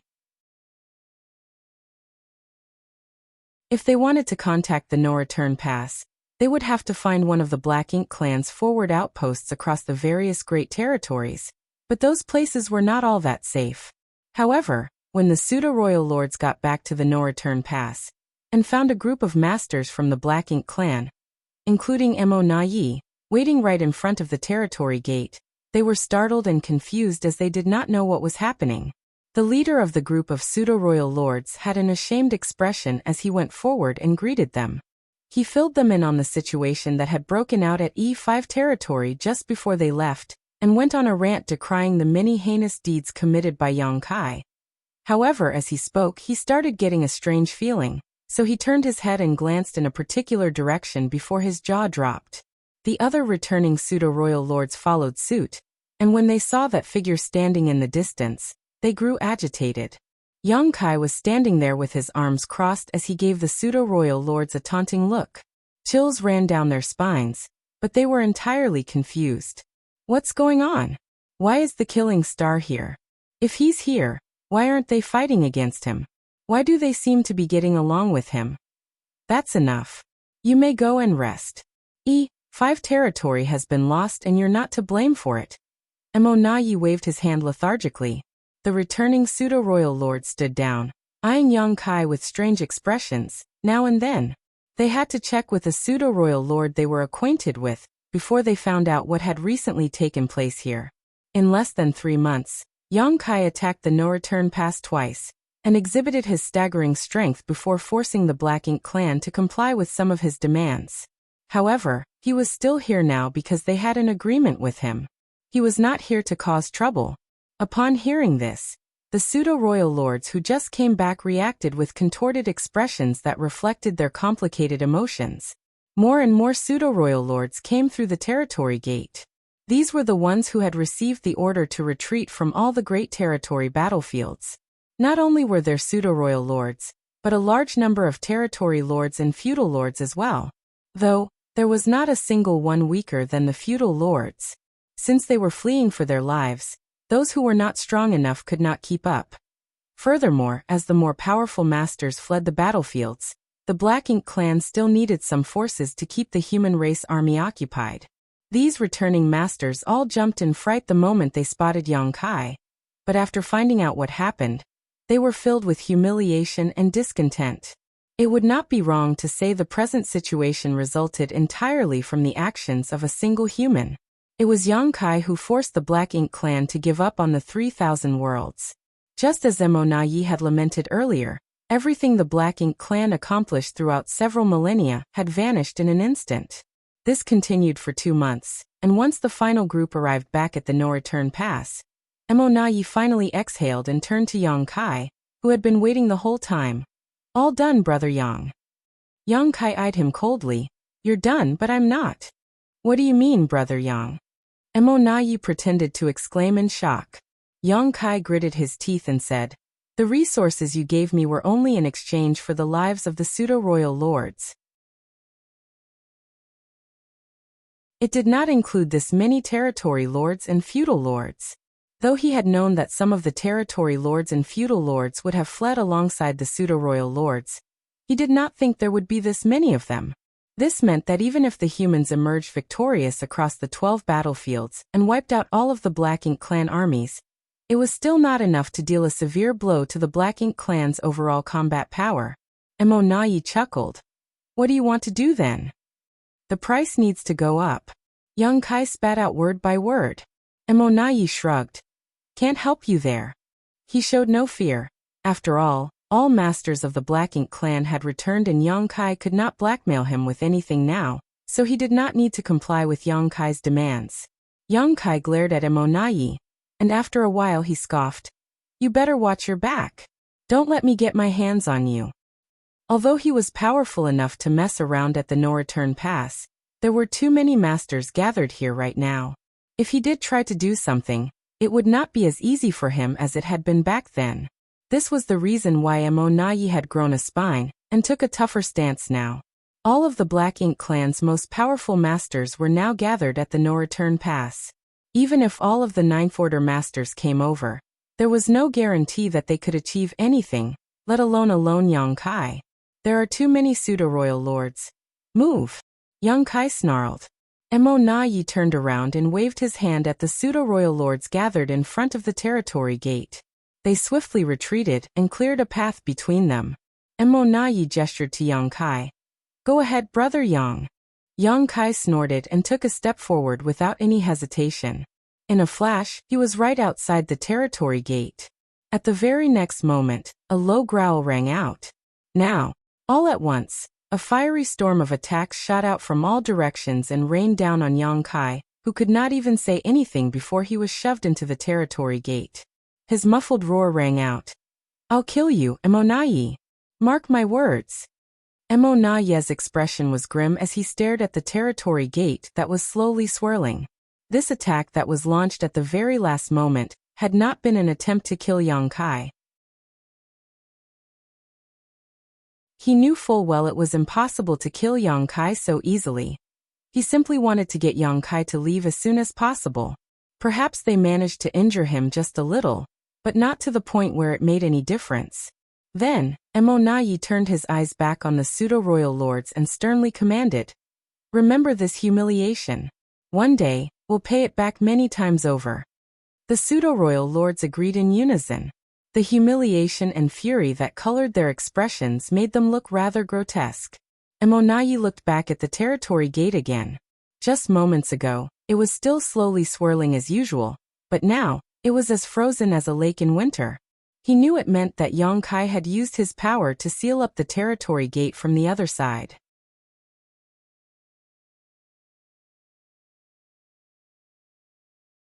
Marshall Peak. Chapter 5850 Current Situation. A beam of light swept into the universe fragment that housed the Supreme Headquarters, and before the human landed, his cries could already be heard. E5 territory has been liberated. The humans didn't have a method to instantly relay information like the Black Ink clan could with their Black Ink nests.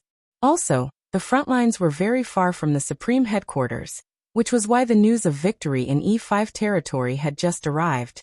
In the early days, the Supreme Headquarters was the center of the several great territory battlefields that the humans fought hard to defend. The distance between battlefields wasn't that great back then, so news traveled quickly. However, with the increased length of the front lines, the 12 human race armies had to move forward while the Supreme Headquarters stayed behind. Hence, communication between them became extremely slow. Previously, Mi Jingluan had thought about moving the Supreme Headquarters to the front lines, but he was only an 8th Order Master. If they decided to move the Supreme Headquarters forward, the Black Ink clan would certainly target them.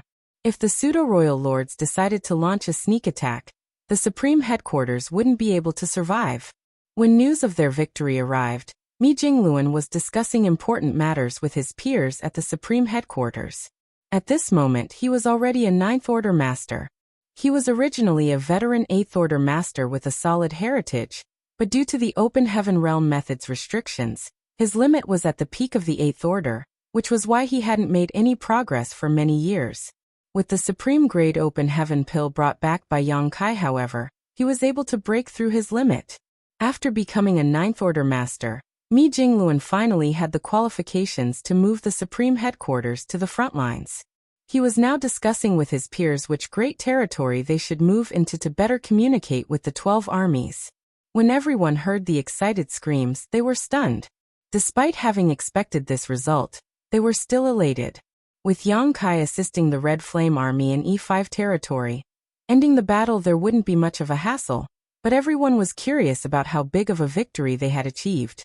A while later, a figure swept in from outside the main hall and happily reported, "Sirs, we have completely taken over E5 territory."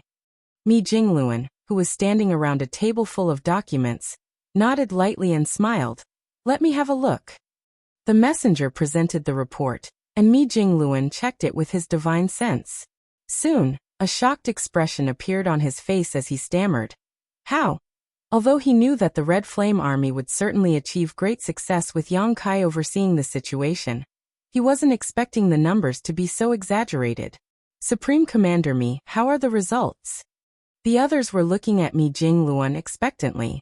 When they saw his expression change, they felt their hearts sink. "Didn't we win?" What's with the shocked expression on Supreme Commander Mi's face? Did the Red Flame Army suffer many casualties? At that instant, the crowd was feeling nervous. With a bitter laugh, Mi Jingluan said, "I've underestimated him still. See for yourselves." While he spoke, he gave the others the after-action report. The crowd immediately took turns scanning the record, and soon, each one of them looked shocked while secretly being amazed by Yang Kai. The report showed the battle between the Red Flame Army and Black Ink Clan was fierce and tragic. Even the Eastern Army commander almost died in that struggle. Thankfully, Yang Kai appeared out of nowhere and saved the situation by using a mysterious Dao Strength River to trap several pseudo-royal lords, rescuing Wuxia Yanghua and the others and forcing the Black Ink Clan army to retreat. Afterwards, Yang Kai went to the Black Ink Clan's base camp alone and captured 2 more pseudo-royal lords. In the end, 8 pseudo-royal lords died, shocking and terrifying the ones still alive so greatly that they all escaped through the territory gate. After all the pseudo-royal lords were either dead or had escaped, the Black Ink Clan army lost all will to fight and retreated from E5 territory. Once again, Yang Kai attacked alone, and like crushing dry weeds and smashing rotten wood, he passed through the Black Ink Clan army and used his space secret technique to seal the territory gate. At that point, the Black Ink clansmen that had yet to retreat were like turtles hiding in their own shells. Meanwhile, Yang Kai also left E5 territory. Although Yang Kai had left, the Black Ink Clan army couldn't stand a chance against the Red Flame army without pseudo-royal lords overseeing the situation. So the humans in E5 territory began hunting down the remnant Black Ink Clan soldiers, and within a month had wiped them out. The military report was quite short, but every detail inside was astonishing. If the people at the Supreme Headquarters hadn't known that it was impossible to fake anything on the battlefield, they would have suspected that the Red Flame Army had doctored their military report to gain military merits. But seeing that Yang Kai had helped them, these results seemed reasonable. When Yang Kai set off to E5 territory to assist the Red Flame Army, they knew the battle there would end in their favor, so how could they not have thought about this result? Yang Kai had killed 8 pseudo-royal lords in just 2 attacks. Such a terrifying accomplishment was impossible for other Ninth Order masters to achieve. That realization traumatized the rest of the pseudo-royal lords, causing them to run. Without the pseudo-royal lords, the Black Ink Clan army was an easy target. Moreover, Yang Kai had sealed the territory gate, so the Black Ink Clan left in E5 territory had no choice but to fight till the end. That was what caused the shocking number of kills in the report. One person alone could change the entire situation on a battlefield and lead the army to achieve such glorious success. It was indeed marvelous. Where is junior brother Yang now? After calming down, Mi Jingluan looked at the messenger. The messenger shook his head. Senior Yang left after sealing the territory gate.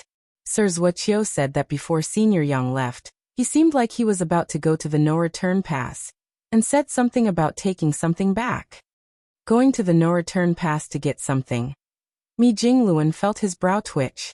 That brat, does he think he can do whatever he wants because he's strong now?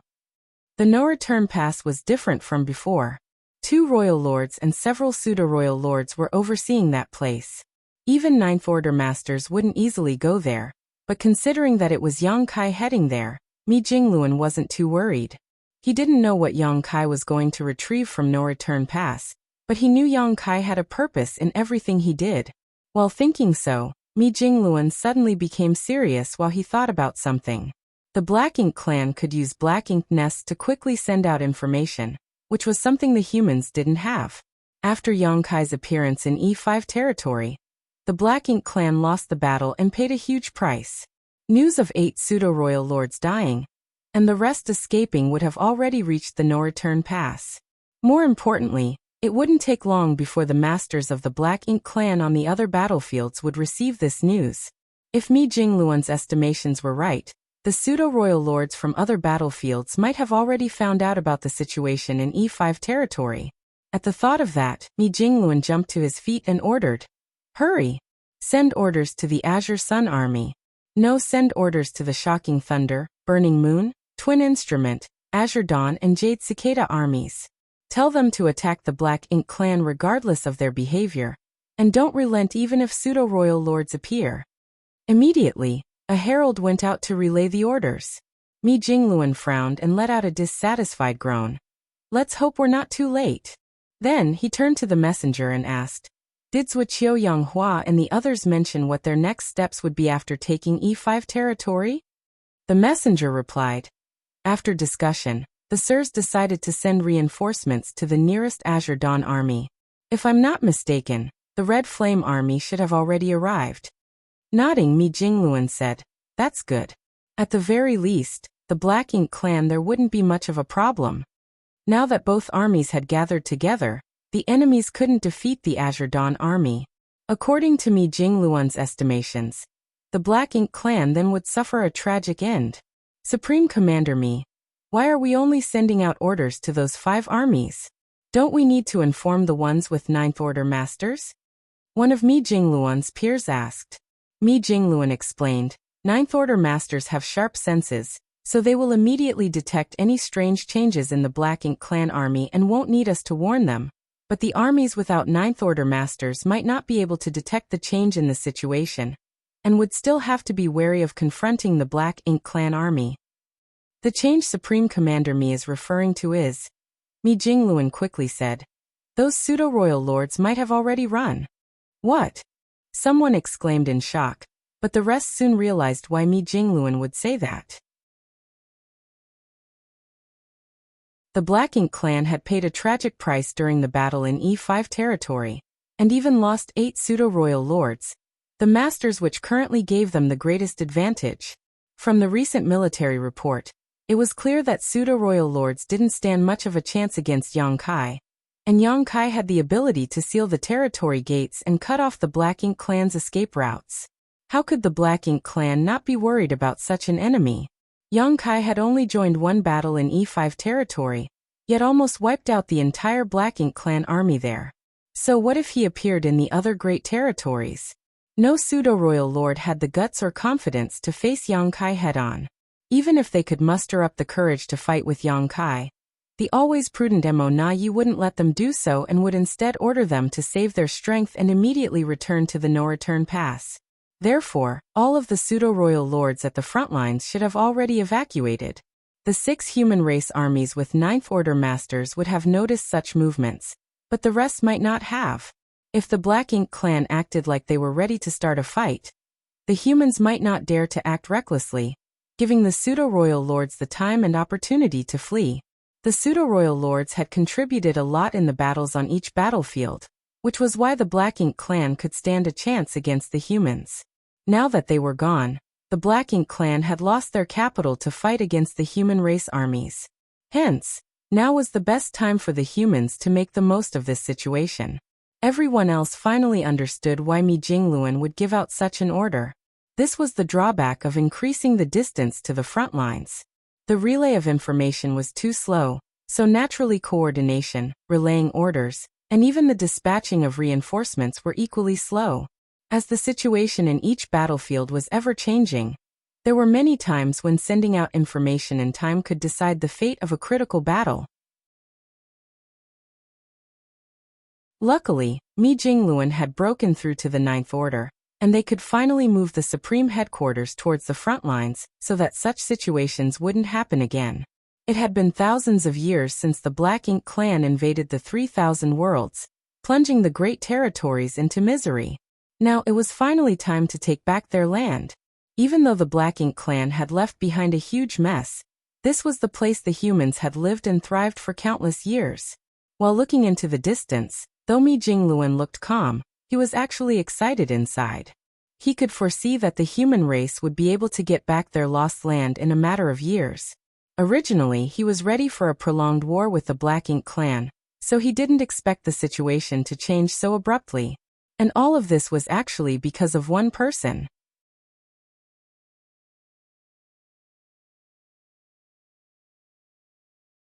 Marshall Peak, Chapter 58-51, Defeating the Black Ink Clan. After returning from the no-return pass, Yang Kai sealed the territory gate linking the barren territory and the no-return pass, the territory gate linking the shattered heaven to the barren territory, and the territory gate to the shattered heaven. After sealing those 3 territory gates, the Black Ink clan army left in the 3,000 worlds would be like turtles hiding in their shells.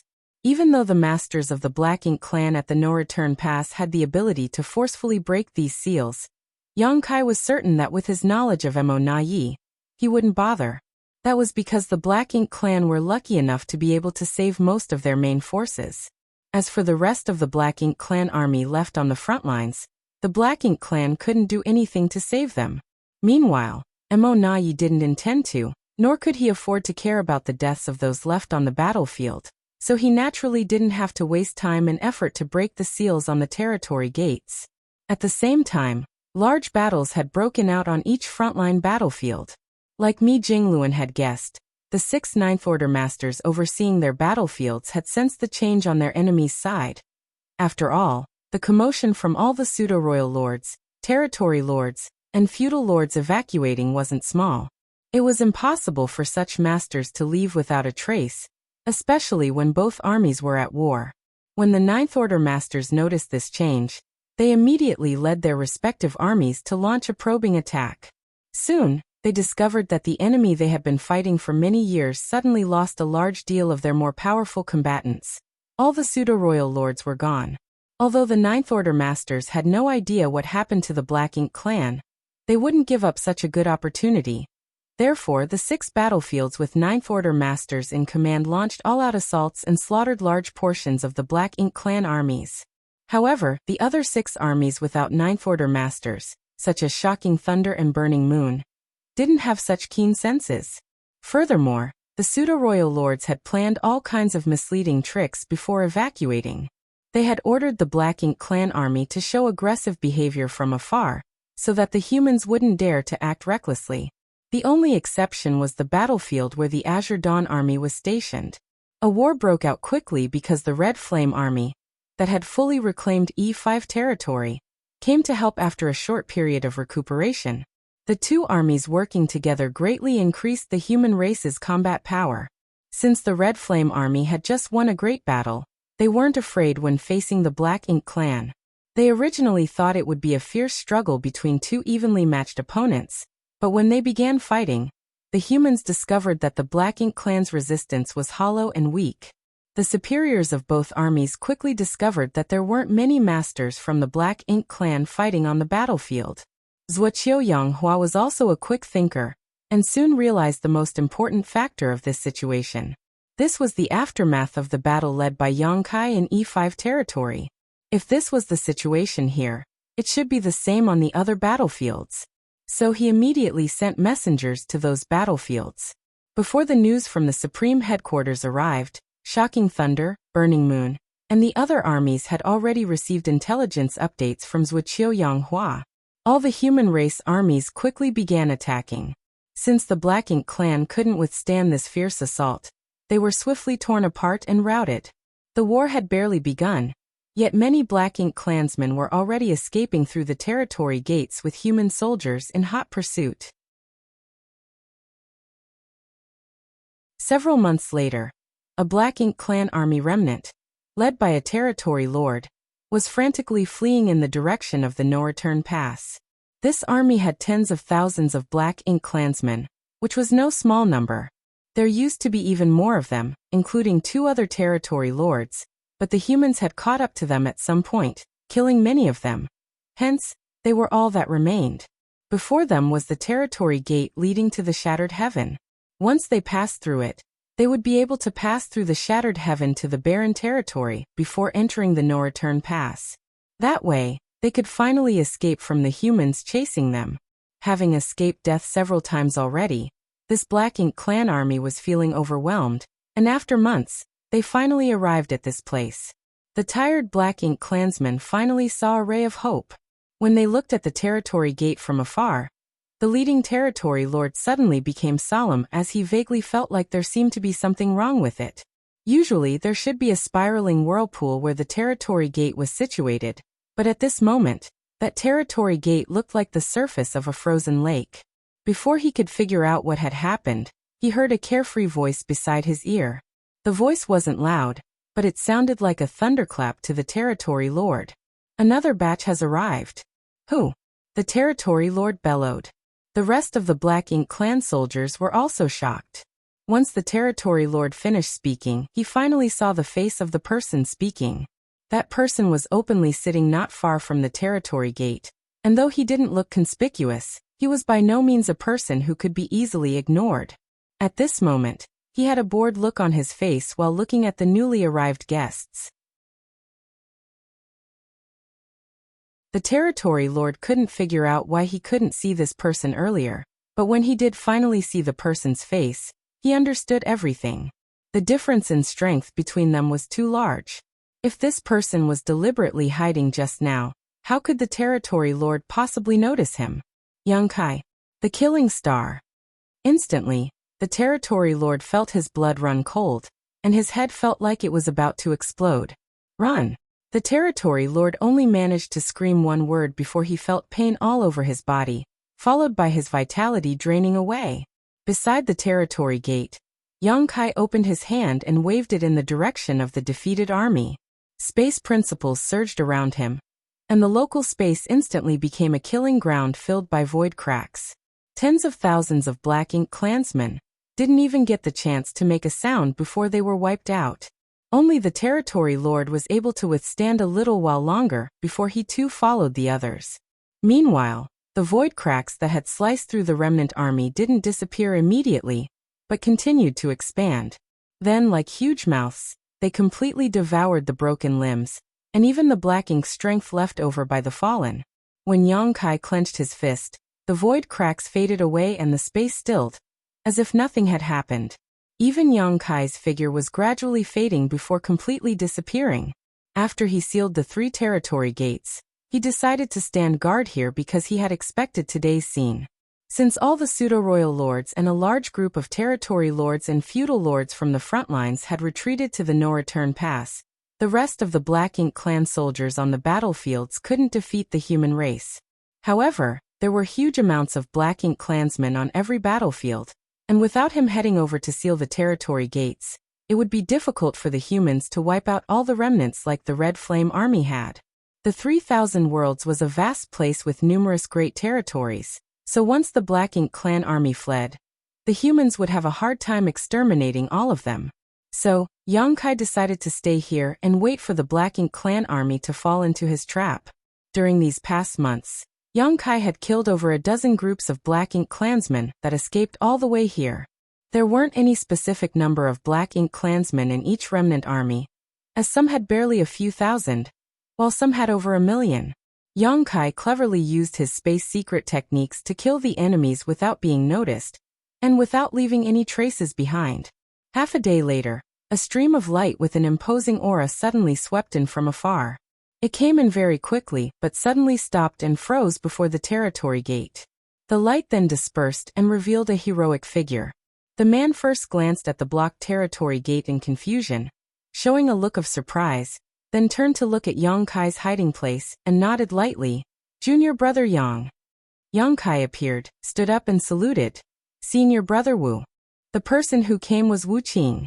This surprised Young Kai, but after thinking about it, he realized that Wuxia was obviously aware that the defeated Black Ink clan soldiers would try to escape to the no-return pass, so he came straight here for the same reason Young Kai was standing guard over this place. He too had the idea to intercept and kill those defeated remnants when they reached here. As their eyes met, and a rare smile appeared on Wuqiang's serious face.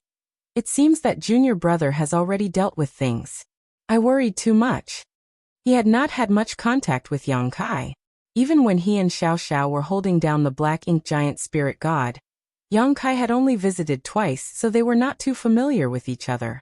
But that did not hinder his admiration for Young Kai. During the years when he and Xiao Xiao were suppressing the Black Ink giant spirit god, he heard Xiao Xiao lament more than once that Young Kai could not break through to the 9th Order. Xiao Xiao also clearly said that if Young Kai could be promoted to the 9th Order, his future achievements would be greater than any 9th Order in the history of the human race. Wuqing was initially doubtful about this, but after receiving the battle report from E5 territory and the various subsequent reactions from the Black Ink clan, he finally understood why Xiao Xiao valued Young Kai so much. Such a junior was indeed not comparable to ordinary Ninth Order masters. Even if he himself broke through to the Ninth Order thousands of years earlier than Yang Kai, Wu Qing thought that he would never be Yang Kai's opponent. While he was deep in thought, Yang Kai smiled and said, "I just returned from the no-return pass, so it was more a matter of convenience." "You went to the no-return pass?" Wu Qing was stunned. Although he received the battle report from E5 territory, it did not mention Yang Kai's subsequent whereabouts. "I went to have a nice chat with Mo Na Yi and MOU." Wu Qing remained silent, knowing that Yang Kai visiting the no-return pass was about more than just chatting with the two royal lords. The current changes in the war in the 3,000 worlds may not have only been affected by the decisive win in E5 territory, but also by Yang Kai's follow-up actions. Something was done at the no-return pass that put even more pressure on the Black Ink clan's side. Wu Qing didn't ask too much and simply nodded. "Good, the Black Ink clan army is fleeing everywhere from the battlefield. Junior brother is equipped with space secret techniques, which is more suitable for dealing with this situation. Why don't you let me take over here while you move about freely?" "I was thinking the same," Yang Kai responded happily. He was originally planning to wait for some other human squad or group to arrive, so he could use them to contact the other Ninth Order masters, but now he didn't need to follow such a circuitous place. Wu Qing ran over by himself, which saved a lot of trouble. A veteran Ninth Order Open Heaven Realm master sitting here would be more than enough to deal with any routed Black Ink clan army. So Yang Kai could leave this place to Wu Qing without worry. What Wu Qing said was right. Yang Kai had space secret techniques, so he had a greater advantage when it came to hunting down the scattered Black Ink clan soldiers. If the two swapped places, their abilities could be better utilized. There was nothing more to explain, so after chatting with Wu Qing for a bit, Yang Kai departed.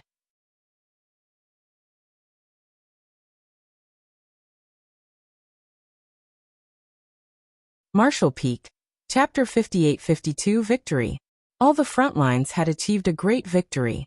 Everyone was in high spirits when the news of the armies defeating the Black Ink clan traveled back to the human race's rear camps. Since the Black Ink clan invaded the 3,000 worlds, the human race was forced to evacuate and many were forced to abandon their homelands for High Heaven territory, giving up the place of their birth and the foundation laid by their ancestors. To the humans, that was a painful and humiliating incident. But before they could recover from their pain and humiliation, they were met with a huge war to decide the survival of the human race. The humans were trapped in the dozen or so great territory battlefields and were constantly at war with the Black Ink clan for thousands of years. During all that time, all humans endured great regret and humiliation while accumulating their strength.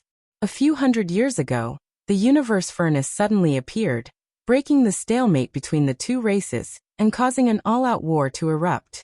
Relying on the gains they achieved in the universe furnace, the humans were able to achieve a massive victory and subsequently reclaimed numerous lost lands. However, when the Black Ink clan army began retaliating in full, the war reached a stalemate again. No one knew how long the war would last, or if they could live to see who achieved the final victory. No one had expected that victory would arrive so unexpectedly. One after another, the Supreme Headquarters made announcements filled with good news. When the ones trapped and unable to battle saw the number of enemies killed and the progress of reclaiming their lost land, they felt like they finally saw the light at the end of the tunnel. In just a few short months, the 12 human race armies had completely defeated the enemy, all but wiping out the Black Ink clan in the 3,000 worlds. The humans rejoiced. After another half a year, there were no longer large-scale battles, and the 12 human race armies dispersed into divisions that scoured the great territories, hunting down and killing any remnants of the Black Ink clan. Now, the humans had finally fully reclaimed the 3,000 worlds, which had been in the Black Ink clan's hands for thousands of years. Throughout all of this, there was one name that all humans would remember in particular, one name that was key to the human race's reconquest of the 3,000 world. Yang Kai, a great emperor of the Star Boundary, sect master of High Heaven Palace, and one of the new generation of Ninth Order Open Heaven Realm masters. After using various channels to get the latest news, the humans finally understood why the war ended so quickly. It was because Yang Kai was a huge threat to the pseudo-royal lords, and his amazing space secret techniques deterred the Black Ink clan, forcing them to recall all the pseudo-royal lords to the no-return pass. Without the pseudo-royal lords, the Black Ink clan armies were like tigers without teeth and could easily be defeated. Therefore, during this period, one name was spoken of everywhere humans lived. At the same time, outside the Supreme Headquarters universe fragment, Yang Kai and Mi Jingluan were standing side by side. The latter was puzzled because he didn't know why Yang Kai was trying to be mysterious by dragging him out here. After parting ways with Wuxia, Yang Kai had a fruitful journey as he traveled about while killing any Black Ink clansmen he found along the way. However, the Black Ink clan soldiers were scattered throughout all the great territories, and with the current situation, it would be hard to find them all because they would be in hiding. Since Yang Kai couldn't do much about it alone, he decided to hand this matter over to the 12 armies. They had separated into individual divisions, and were now sweeping through the great territories, wiping out any remnants of the Black Ink clan who were in hiding. Yang Kai believed that the Black Ink clansmen left in the 3,000 worlds would be entirely annihilated in a matter of a few years. Only then would the 3,000 worlds be considered fully reclaimed. Of course, reclaiming the 3,000 worlds only had a symbolic significance to the humans, because the current 3,000 worlds was a barren land with nothing but destroyed universe worlds and broken universe fragments floating about the void. Therefore, even if the humans had fully reclaimed the 3,000 worlds, those who left their homelands still couldn't return to them. It could be said that this was an extremely sad situation, but nothing could be done about it. As such, Yang Kai didn't waste any more time searching for remnants of the Black Ink clan, and instead returned to the Supreme Headquarters to find Mi Jingluan. He had gathered quite a lot of things, and it was now time to share them. "Junior brother, what are we doing here?" Mi Jingluan couldn't help but ask. Yang Kai said dismissively, "Calm down, senior brother. I have a surprise for you." While saying so, Yang Kai reached into his robes and took out a sphere he had shrunk using his space-time river before throwing it out. Feeling confused, Mi Jingluan looked upwards and saw the small space-time river was filled with dense Dao strengths. Even as a Ninth Order master, he couldn't help but feel astonished. He sensed something special about the space-time river. Also, he knew that although they were both Ninth Order masters, Yang Kai's attainment in the various Grand Daos was much higher and more numerous than his own achievements. The space-time river was spinning like a ball of loose thread, and it would expand a little with every turn.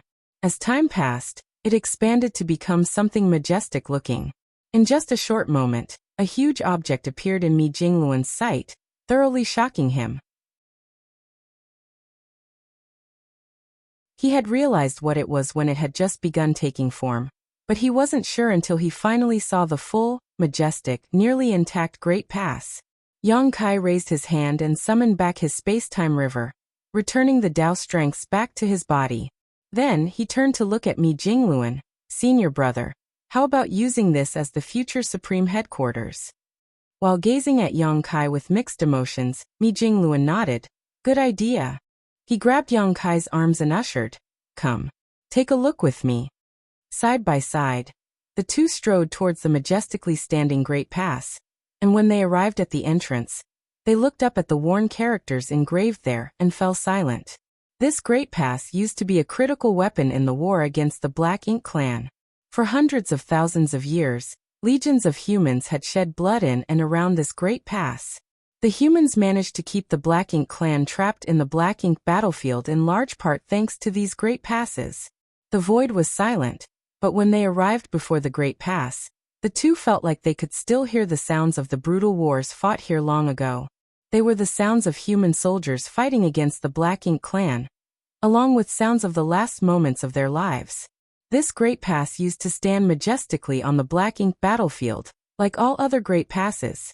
It had also previously accompanied the human race army on its crusade to the primordial heavens source Grand Restriction. However, the humans were ultimately defeated and forced to abandon this Great Pass outside the no-return pass. Having fallen into the hands of the enemy, the Black Ink clan naturally wouldn't cherish this weapon. Although the Great Pass was mostly intact, the inner sanctum was a wreck, and there were all kinds of traces left behind from the Black Ink clan removing their black ink nests. 2 figures walked around the Great Pass, and soon arrived before a huge monument. Every Great Pass possessed a monument of heroes, which recorded the names and origins of every soldier that died in battle there. This monument was also the only trace their ancestors left in this world because, during the battles, most of the soldiers who died would perish without corpses. After cleaning away the thick layer of dust on the monument of heroes, Mi Jingluan sighed. "Junior brother, you're too thoughtful." With this Great Pass, the Supreme Headquarters could move around more easily, and didn't have to simply remain in one area. Moreover, Mi Jingluan had become a Ninth Order Master, and with the help of this Great Pass, he would be able to make even larger contributions in future wars. "It's a pity that I couldn't bring more of them back," Yang Kai shook his head. As the Black Ink clan also knew about the power of these Great Passes, letting Yang Kai bring one of them away was already their limit.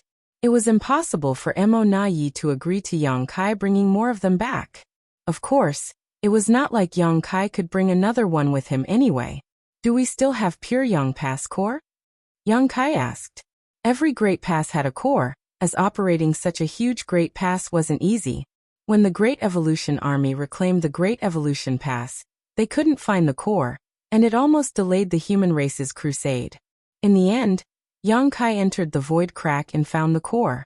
Since Great Evolution Pass had a core, pure Yang Pass would have one too.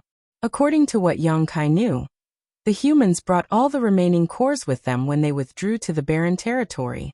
So, pure Yang Pass core was most likely with them, but Yang Kai didn't know who was guarding it. "We still have it. All the cores from the Great Passes are with senior sister Xiao Xiao. I'll go and ask her for it later," Mi Jingluan replied, but then he suddenly felt frustrated. It will take a lot of resources to repair this thing. When the humans abandoned the No-Return Pass, they not only brought away the cores, but also all the artifacts and spirit arrays they could take. Those that they couldn't bring away were destroyed lest the Black Ink clan used them. Therefore, this Great Pass was now just an empty shell. If they wanted to restore it to its full potential, they would have to renovate it almost from scratch, which would cost an unfathomable amount of resources. Right now, the humans' biggest concern was the general lack of materials and resources. In simpler terms, they were dirt poor. Yang Kai laughed and took out a number of space rings, saying, "I forgot to tell you, pure Yang Pass isn't the only thing I brought back from the Black Ink clan. There's also this." Mi Jingluan's eyes lit up when he saw the space rings. "How much is there?" Yang Kai replied, "About 100 million sets of fifth-order materials." When Mi Jingluan heard that, he was so shocked that his face visibly twitched. How could the Black Ink clan have agreed to this? If Yang Kai hadn't had such a remarkable battle record, Mi Jingluan would have thought he had made some sort of secret deal with the Black Ink clan. Otherwise, he wouldn't have gotten such a frightening amount. It wasn't up to them whether they agreed or not. While Yang Kai spoke, he threw the space rings over to Mi Jingluan. With so many resources on hand, the humans had one less thing to worry about. Moreover, the 12 armies should have looted quite a lot on their recent conquest. After all, the Black Ink clan needed a lot of resources too, so every Black Ink clan army would carry many valuable materials on them, all of which belonged to the humans. But Mi Jingluan still couldn't believe that Yang Kai could snatch so much from the Black Ink clan. It was clearly something that benefited the enemy, yet the Black Ink clan still agreed to it, which showed how wary they were of Yang Kai. You're tuning in to the Li Mei's Wuxia Whispers YouTube channel. We're so grateful for your support, and don't forget to subscribe to join us on this incredible journey through captivating stories. Your generosity through donations truly makes a world of difference, as it's the primary source of revenue that allows me to expand and enhance this channel for you. Thank you from the bottom of my heart for being a part of this adventure.